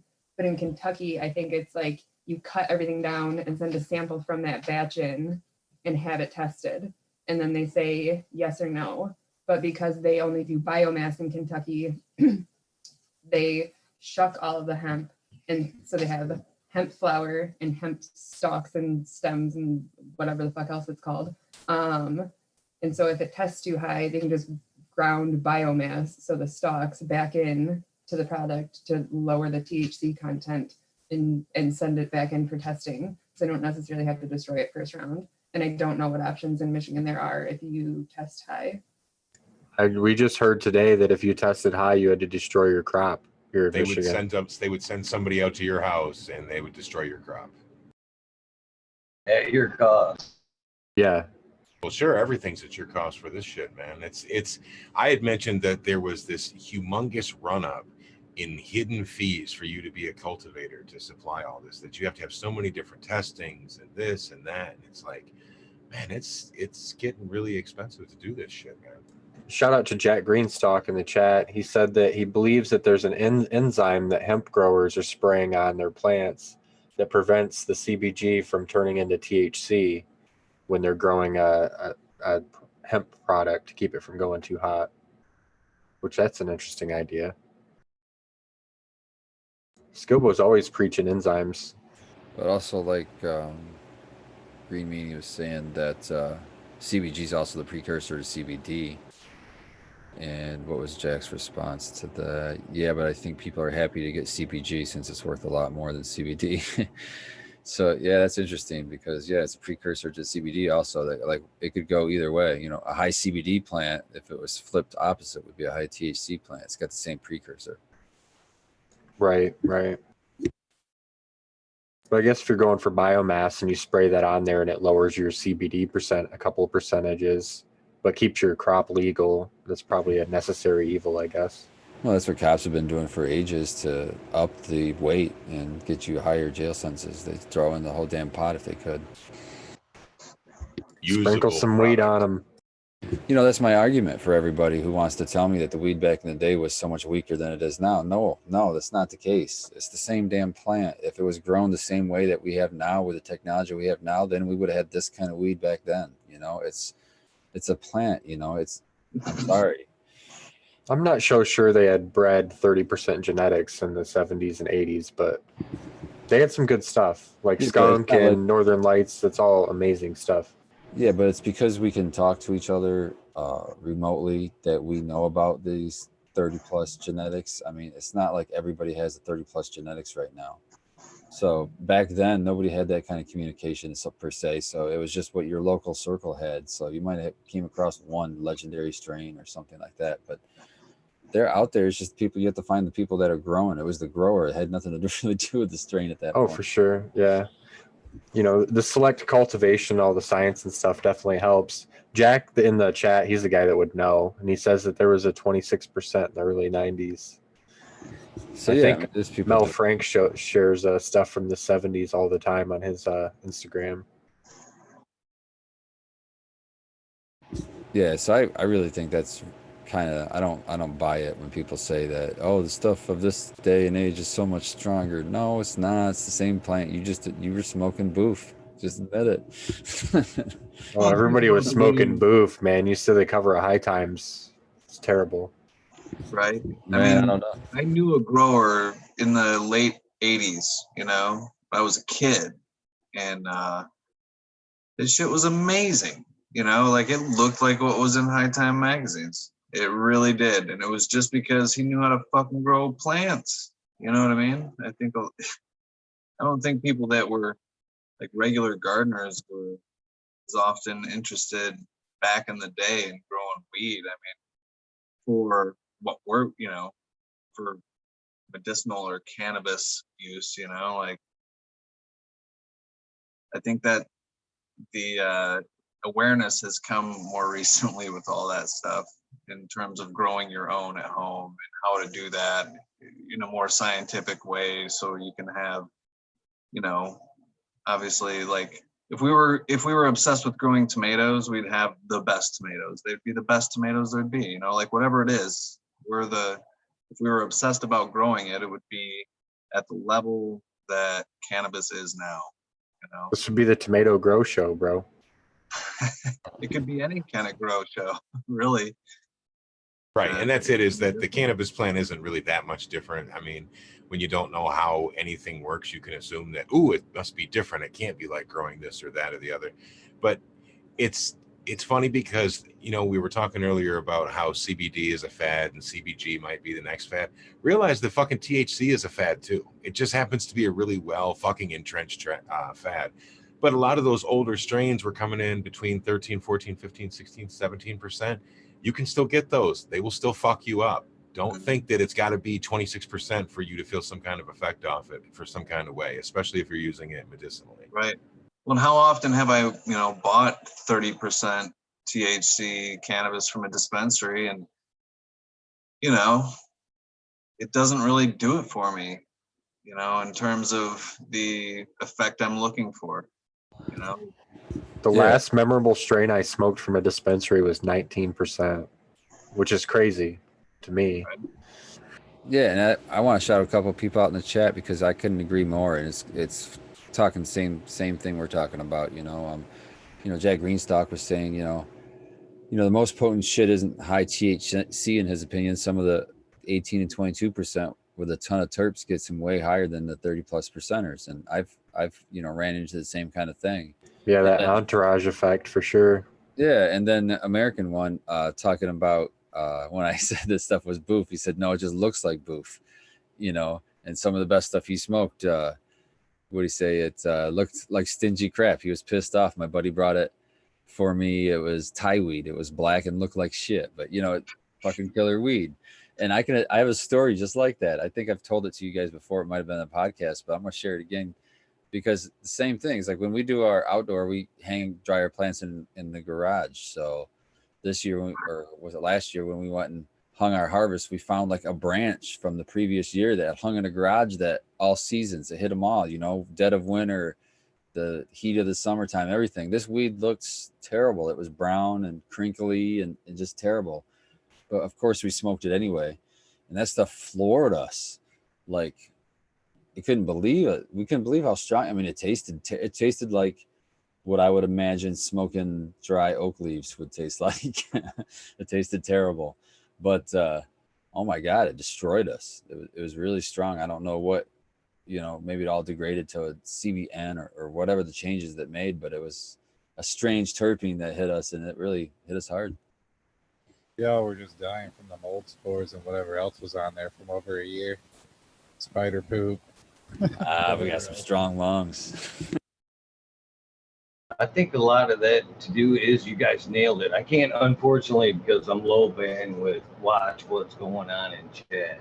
But unfortunately, great minds think alike, I guess. And I think that's just it. Back in the day, we had no way of, comparing test results. So it's just grower science back then. And yeah, I think it was back then a whole lot of terps. And I think Kevin Jordy, in an interview that I listened to a few days ago, pretty much, I think, nailed it pretty well. And he said basically that's how we lost the skunks in the super, super terpy strains, was them guys, when they had that shit, they grew it outdoors and they could be as fucking loud as it wanted to be. When the feds and everything cracked down and they were chased indoors, they didn't have the carbon filters and shit to tone that shit down. So in order to not get busted, they had to weed it out. Now everybody wants it again. It's legal and loud as everybody wants it to be, and we just don't have it anymore. The terps, I think you guys just nailed it. I don't think the terps we're smoking today, because the sun-grown material is as loud as it was back then. And I think that it might not have been as high as THC, like everybody just said, but it was super high, sun-grown, terpy weed that just knocked everybody out. Because it just isn't, it is the entourage effect. It isn't just the THC. I mean, that's how essential oils play into a lot of people's life. You know, the relaxation, the just being able to smell. Now you incorporate that with a nice THC, and wow, you've got a great time going. So yeah, I believe terps 100% have. We've got to catch up with the terp side. We've mastered the THC. Definitely. It's time to master the terps, basically. And I think Prohibition had a big deal with the lessening the terps for the smell outdoors as well, because people didn't want to get caught when they were growing their guerrilla grows and shit either. You know, they wanted to be able to grow something that didn't have any smell to it. So they went away from skunk and more to like Northern Lights and stuff like that. They had a less obtrusive smell outdoors. And to piggyback off of that, Northern Lights was also bred to be a short and squat one as well, to help in that evading detection. So, you know, we've selectively bred these plants away from whatever the hell they used to be. And now our only hope is to either be able to crack some old genetics and work that back in, or maybe figure out a way to take it back in the direction that we want to. But definitely, we've meddled with it. Bring back these old school Or you can strains and all their beautiful esters. Like, I don't know. I strongly believe my OG is one of those old strains, but I don't know. I have no way to back that up other than I've had it forever. You can still buy Northern Lights 5 and stuff. Like, that's not lost. That's too popular. I have a whole bunch of Northern Lights 10 big bud seeds if anybody wants. So Northern Lights was the first strain that ever really kicked my ass back in the late 80s, early 90s, man.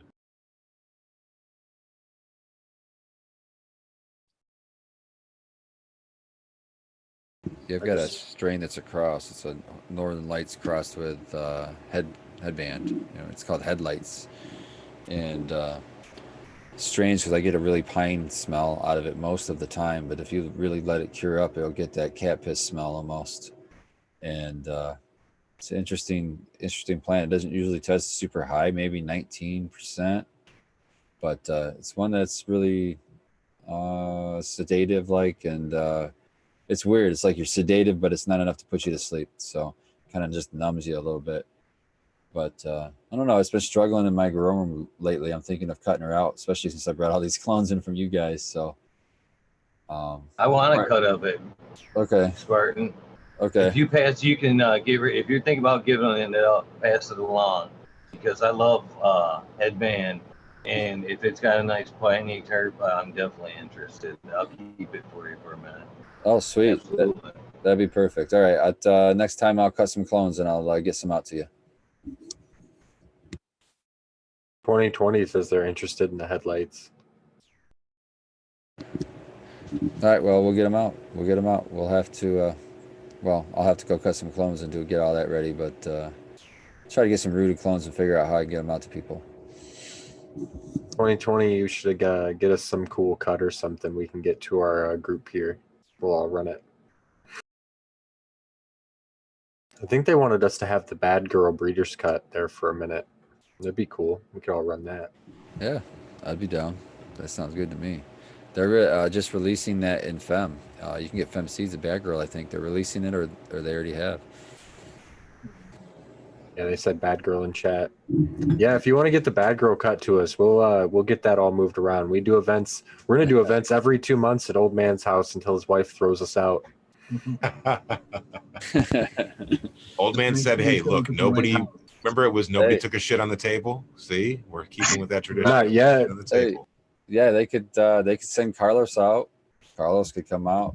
Carlos come out in January. Yeah, we could smoke him out and we could trade cuts. And he can see what that real Michigan winter is all about. Yeah. Sequence. We haven't heard about your garden yet. How's the 9-pound doing in your space? The 9-pound is beautiful. It's got those big, broad indica leaves. It's stretching really well, keeping up with the other plants. I'm really excited. I haven't looked at it in all day today because I've been recording all day today. But the buds are growing. It'll probably be the first one to finish, I would imagine. Absolutely. You said You'll be smoking her before Christmas. Mark my words. yeah, you said that one's really fast, so pretty excited for that. So, and then in veg, I still have thrips, not very many, just a few. Just spray that Bouveria Bassiana on there every couple days, and that's knocked them down pretty much dead. I bet if I bought some pests or something, that would kill them all the way. But really good. Got to take some more clones because I want to start some other plants for my next run. That's it. I think that would be a good little segment. Just everybody go through their garden and talk about just the clones that they've or the genetics that they've received from somebody before them. I was just checking yours, so I guess let's talk about that really quick. I was looking at the ones that I got from you, the root development, to see if they were quite ready to be transplanted. And I could transplant them, but I think I'm going to wait a few days, and then they're ready to go. Those are beautiful. I'm excited to see what you do with them. You're just going to put them in cocoa? Yeah, I'm going to put them in cocoa and run them in jacks and then scrog them up. I like to tie down all the ladies at my house. Well, the ones I got from you, the Crescendo and the Sour Melon, which was that originally abolished? I can't remember. Yeah. Yeah, okay. They both went from being a little droopy like this to standing straight up, so that's a good sign. And they got some more water today. And then the abolished OG, I topped her a pretty good top. And then I also leaf stripped her of all her big fan leaves, really opened her up so she'd get a bunch of light, and she looks good. And we had to repot her up because she's already filling up that cup. So she got some new shoes too. She's looking good. And from Eagle, I call them the BBQs, the blueberry quintessas. I've got two of them going, and they both are. One is like they're so opposite of each other. One's short and one's tall, but they're both super stout and like real beefy, thick branches. And already just messing around with maybe removing a leaf here and there, I'm already getting like faint hints of blueberry already, and this is just like early veg. So they're going to be exactly what you're saying. One's going to be an indica leaner, and the other one's a sativa leaner, and that comes from the blueberry side of things. But either way, you're going to get that blueberry. You can't lose there for sure. I'm so excited, man. I'm just really babying them. I'm really making them fill up the pot they're in, and then I pot them up. I'm really making them fill up that pot so that I'm really hoping to get a good amount of it, because anytime I get a new strain or a new harvest, that stuff goes so damn fast, and I want to have some for me. So I'm trying to really maximize my roots so that I can hopefully get a really good harvest out of them the first time and get a really good. I can't wait for some blueberry. And man, with all these new strains now, I can't even think about popping any more seeds. But the first ones on my list to pop are from Hermit, and that's the Newberry. So that'll be coming sometime. I don't know. Oh man, I can't wait until Newberry comes through. That'd be sweet. For sure.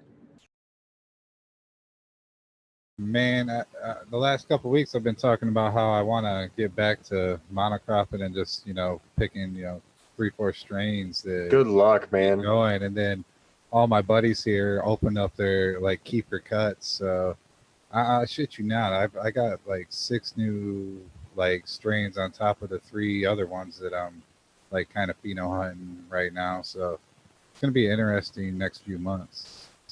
I probably got everybody's favorite version of Gorilla Glue right now. I got 2 different crosses from you, right? Sequence, both the ones you gave me are Gorilla Glue. You have 2 different citral glues, I think. Yeah, you might have my Crescendo. That's something different, but okay. Yeah, and then Spartan, he gave me 2 different glues. I got the Spartan glue, and I got the real GG4. It's Med Grower 1's cut, which makes it even cooler. And I also picked up another 2020 from Spartan, which is the Snow King. And then I got one more in there. I'm just trying to think of it. Oh, the Blue Cough. Miss C really, really wanted that one. She's been talking about it for a while. I'm stoked about having the Blue Cough myself. haven't gotten to smoke as much of it as I have from Spartan over our meetups. It's I'm excited to grow that one. As excited as I was to grow the sour melon when I got it from you. That plant's fucking delicious too. Yeah, I'm super stoked for that too. That blue cough is so like to me. It's so legendary to me because for one, I got it from Subcool is controversial as he is, and I don't agree with a lot of the things he does, but and it's a cross of legendary breeders, man. It's Kyle Cushman. What made when you think of Kyle Cushman, what strain do you think of? Strawberry cough, and then it's that strawberry cough, and then it's DJ Short's blueberry. I mean, wow, that's two like flagship strains slammed together. And that I think I hunted six. I can't remember if it was 4 or 6 plants to pick that one out, but that one really stood out. Like it was just in the flavor department. And I've yet to have it tested, which I need. I have that on my list of things to do. Get that one tested. That's a good one, man. I appreciate that. Thank you. Certainly one of the tastier. I mean, the terps on it were just so. I don't know. Seemed really unique to me. Like incredibly interesting. Loving it. So I got my little guy up potted too. He's doing well. Have a what else am I doing? Oh, the 9-pound that I got. I'm not sure if it's gonna make it. It was in kind of rough shape initially. May not be coming back. So It's all right. We got more where that came from. I know I'm saying that sort of as a like, hey, bring me another one sometime. You know what I mean? Take some cuts. Right? Oh, it's not going anywhere. Yeah. I'm really excited about having the 9-pound, so it's gonna stay for a while. Yes. I'm glad to pass it on to you, Sequence. And Abolish, I didn't have the heart to DM you back on this, especially after I heard what had transpired at the Thanksgiving. I hope that I said that right. The No, you failed completely. The 9-pound is the electric watermelon pheno that you were asking for. It totally got passed by to Old Man and Kate, I guess. Yeah, I But was looking at it, and there was only 3 of them there, and I already had gotten like 5 clones. So I was like, you know what? I'm not going to be greedy, but if nobody takes this, I really, really want the 9-pound. But Dude, that's totally me too. I had 4 as well. I'm really mad now I don't have it. I had asked for it because I heard that it washes really good. So I'm excited for that. well, this in particular pheno, I think you should be able to confirm this for me, Sequence. That bud, once it gets, towards the end, to me smells like almost. Does anybody remember the old baby aspirin kind of? It's almost to me like a light orange kind of muskmelon, but to me, when I initially smell it, when I open that bag, it smells like the old school baby aspirin is. It's almost like an orange and cream kind of. I don't know, but it definitely has a melon presence to it. I was never real big into baby aspirin, but I'll give it a sniff when I get it harvested. I'll let you know.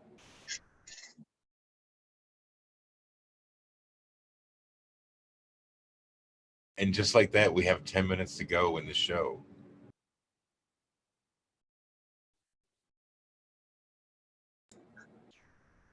What do you think about that? What you think about that? I think it's been another show where we didn't have a topic and we just went with the ball and rolled with it, and look where we came through to. Okay, so I wanted to say earlier in the group chat, I sent that picture about like putting crystals in your grow room. And then my girls found this in the basement, which was part of a Halloween costume a few years ago.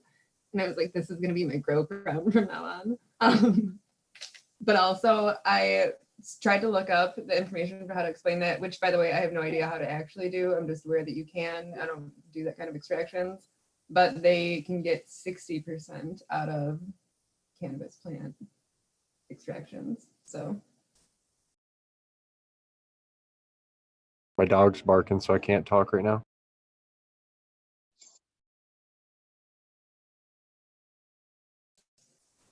Sequence to a dab.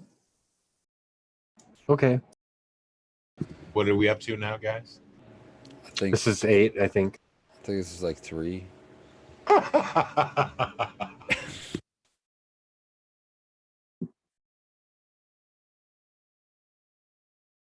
Wish I could dab along. You guys look like you're having so much fun. So I guess it's up to us panel members. Who's holding in there the best? If it's 1-for-1 and it's a competition, so I guess it's up to us to call it. No.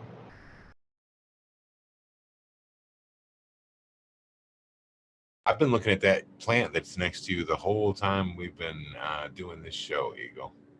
She's looking awful happy.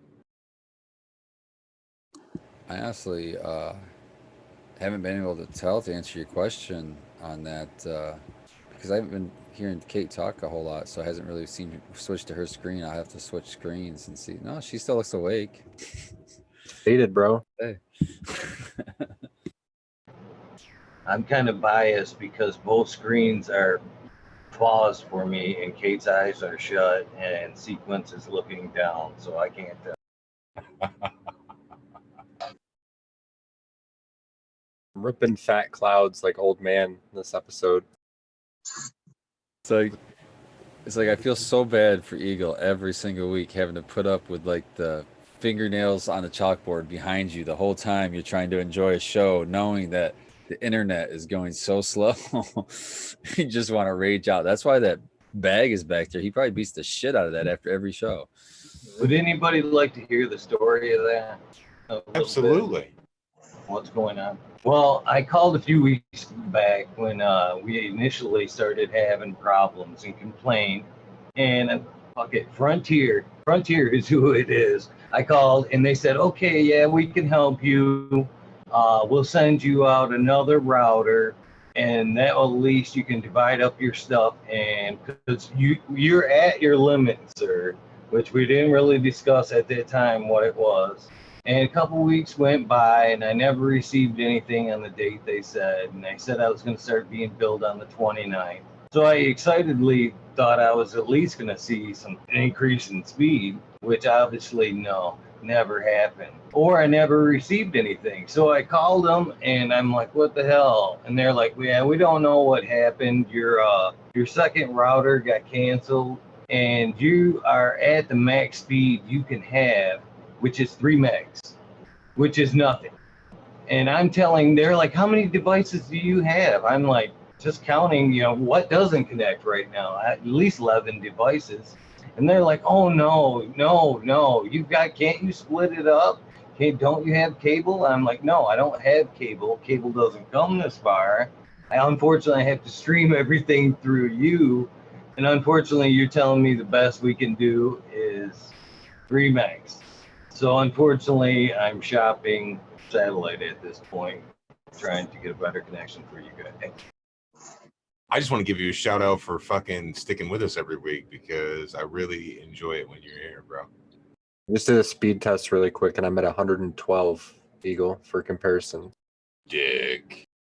They had me go to the speed test, and I think it was like 1.7 up, or I couldn't. That was one number, and the other one was 0.76 down, I think, and that was like, oh god. But that was my numbers. It was nothing. It was I've been there nothing at all. before. That's brutal, man. That is brutal. So, Man, but I'm still happy to be here with you guys, no matter what. I appreciate you, my buffering and cutting out. You guys are awesome. I'm glad you guys put up with it. Always. No, I'm totally glad you put up with it to deal with that shit, man. Because I remember dial-up days, man. You're really testing your patience, man. Old man's getting ready to get good internet. Maybe, they ran lines through my yard, and so I go out there and I'm like, so this means I'm gonna have the internet? And they're like, no, probably not. No one's really getting the internet. I'm like, what the fuck are you calling everybody's yards for and everything? You're not gonna turn them on? You're not gonna hook us up or what? They're like, probably not till next year. It's like, oh, Crazy, man. like next summer. So maybe, I don't know. Someday, bro. Someday you too will jump headfirst into 2007. Were you a good boy this year? Maybe you'll get it for Christmas. I wasn't though, really. I mean, it No, was all no, right. sir. It No, was sir. all right. These cables are just for our tracking facility. You don't need this for. This is not for internet traffic. This is just to monitor when you leave your driveway. Right. Ugh. So who won No. this dab off? We haven't been keeping track, I think we need to I have a think we're lightning on par round. here. Lightning round. right? We should How have do you do a set this lightning up round? like we should have set it up like what was it? The old movie, the Deer Hunter, the little Russian roulette scene. Spin it. Yep, you got Did it. him out. I mean, I can Diddy do a Mao. big ass dab. It's about bedtime anyway. YOLO swag. So we got to do final shout outs. Skilbo, if you want to roll through final shout outs, I'll load up a big dab and then we can do a big dab and leave. I think Kate handles herself just fine. I don't think anybody lost here as of yet. I feel like it's not super. So I've been thinking about this the entire time. Actually, I feel like it's not super fair because I don't know where my rig is. I don't. Yeah, it's not a apples to right now, apples. so I just have the straw. So it's not necessarily the best judge of them. You know. We got to do it in person Like, one time when we can measure them all. Yeah. We'll measure a bunch of dabs and line them up with an e-nail and just go Progressively crazy. larger. Oh yeah. Same strain. What's that? He said same strains. Yeah, exactly. Ali Foreman part That's 2. a big difference too, because I've been switching back and forth between Dogman Troop Diamonds, rosin, and then Fire and Ice Diamonds and Red Rock fucking diamonds. So like been dabbing rosin diamonds all night. Yeah, I smoked some indica, OG stuff, the Dogman Troop stuff, and then some other OG. This one doesn't say if it's indica or not. I imagine it was based on the flavor of it. But I don't know. Yeah, we can do this. We can dab off. Dab off January 2020 says. We can go hard. We just need an e-nail. Jack says there's no losers in a dab off unless someone does a header into a table. That's it. I have an e-nail. I just need to clean it. All right, let's do it. Just be ready for the memes of sequence of Kate or he's dabbing off in the chat. Somebody, we got to get a picture of one of us passed out for the memes, right? In time. Maybe in January we can do that officially, and then that way there would be documentation, video. And whoever loses, we can make a lot of fun of. It'd be really funny because it wouldn't involve me, just involve. To see if we can find. You were a witness to history. Let's see if we can find a wrestling belt that we can modify to give to the dab winner. Then they can just wear that belt there for every event until the next dab war. I'm not a big dabber. Can it be a romper? Can it be a romper? I support the romper. Not. See, Kate's down.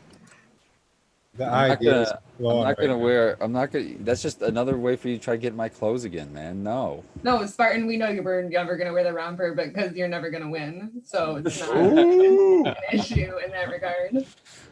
Well, I would have a lot of fun trying at least. Still a win-win. Burns. Who's got an aloe plant? Which of us organic people got an aloe plant? I have an aloe plant. No one. Damn. And with that, we're going to try to go ahead and close this thing out by checking in with Eagle Gardens first. Eagle, tell them where they can find you. You can find me on Instagram, YouTube, unfortunately Twitter for some reason. Don't look there. Just YouTube and Instagram, I guess. And on this fine show every week, and as long as you guys have me. And thanks.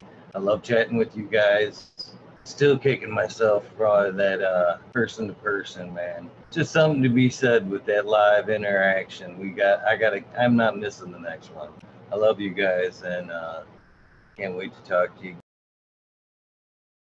Spartan Grown, tell them where they can find you. Man, I can't follow that up. That was perfectly said, man. Was too, I know. I put you in a bad spot, bro. I'm good. Hey, you can find me on Instagram, Spartan Grown, or at Mitten Canico. And shout out to everybody in the chat. Shout out to everybody on the panel. You're like my family. So I love hanging out with you guys. And we'll see you next week. Old man, your time to shine. With your future so bright, you got to wear shades. Well, you can find me occasionally on Instagram or at home or in my garden. I love you guys. It's always a happy time to be alive when I'm on this show. So fucking high. I'm serious, man. I ate that shit that Kate brought to the Thanksgiving event, and I am baked out of my She gourd. warned us about that shit, bro. I know. I thought I'd be able to make it all the way through to the end, but I'm faltering here. Holy She goes, shit. all this stuff on here is just to mask how strong it is. Be careful. She So, missed yeah, it, I'm bro. really It's grateful. only it's 150 milligrams though, so it's not super strong. No, it's not super bad. I think that it does give you an idea of how underdosed some edibles that you've eaten before are for a lot of I people. believe- For I sure. also found the Kool-Aid that Abolish left here, for the same thing, and I drank a bunch of that and was forced into taking a nap earlier today. So there's been a lot of THC in my day. It's been really nice, medicated. I've been feeling great. So I don't know. We'll see you next week. For sure, man. That's why I've been quiet too. I had smuggled some of this out and I've kept it in my fridge just for such an occasion as this. There's Kate, a whole lot left. I won't be able to drink it on my own. Help me. I'm serious. I need to come back your way anyway. I definitely do. Kate, you look like you're just sitting there like the Cheshire Cat, ready to tell us what's going on and where we can find you and talk a little bit more shit about Sequence before we get out of here. No, actually, I was gonna say I feel mean for being mean to Spartan. But you can find me on Instagram. I'm listening to my dog bark right now, like waiting for my bitch neighbor to text me. Chat had great reactions to that. It was so worth it. What's that? Chat had great reactions to that. It was so worth it. Oh, did they? I haven't been looking at chat, but I do have it up tonight, so super tech savvy me. But yeah, you can find me on Instagram at the Canna Kate and here on Sundays. Next up, Abolish. Tell them where we can find you. Ballast Farms, you can find me on Instagram, YouTube, Cannabis, and wherever you see any fine productions from the Michigan Bros Grill Show. And I'd like to definitely shout out the chat. Love you guys, especially you guys that hit me up in the DMs every day. I enjoy our conversations. And I'm high myself. Did I shout out to you guys here on the panel? Love you guys. And may the force be with you. And with that, let me throw it over to our other contestant in this Dab Fest 2019 sequence. Take it away, bro. It'll be DabFest 2020 in January. This one's already over. We're fine. We're at parity here. We just did a giant dab. Nobody can even tell because the fucking green screen, all the clouds disappear. It's terrible. No, thank you guys for joining us. It's been a really great show. I had a lot of fun doing dabs. Any excuse to do more dabs is a good excuse to do more dabs. If you enjoy the show, please subscribe and have a good night. Later.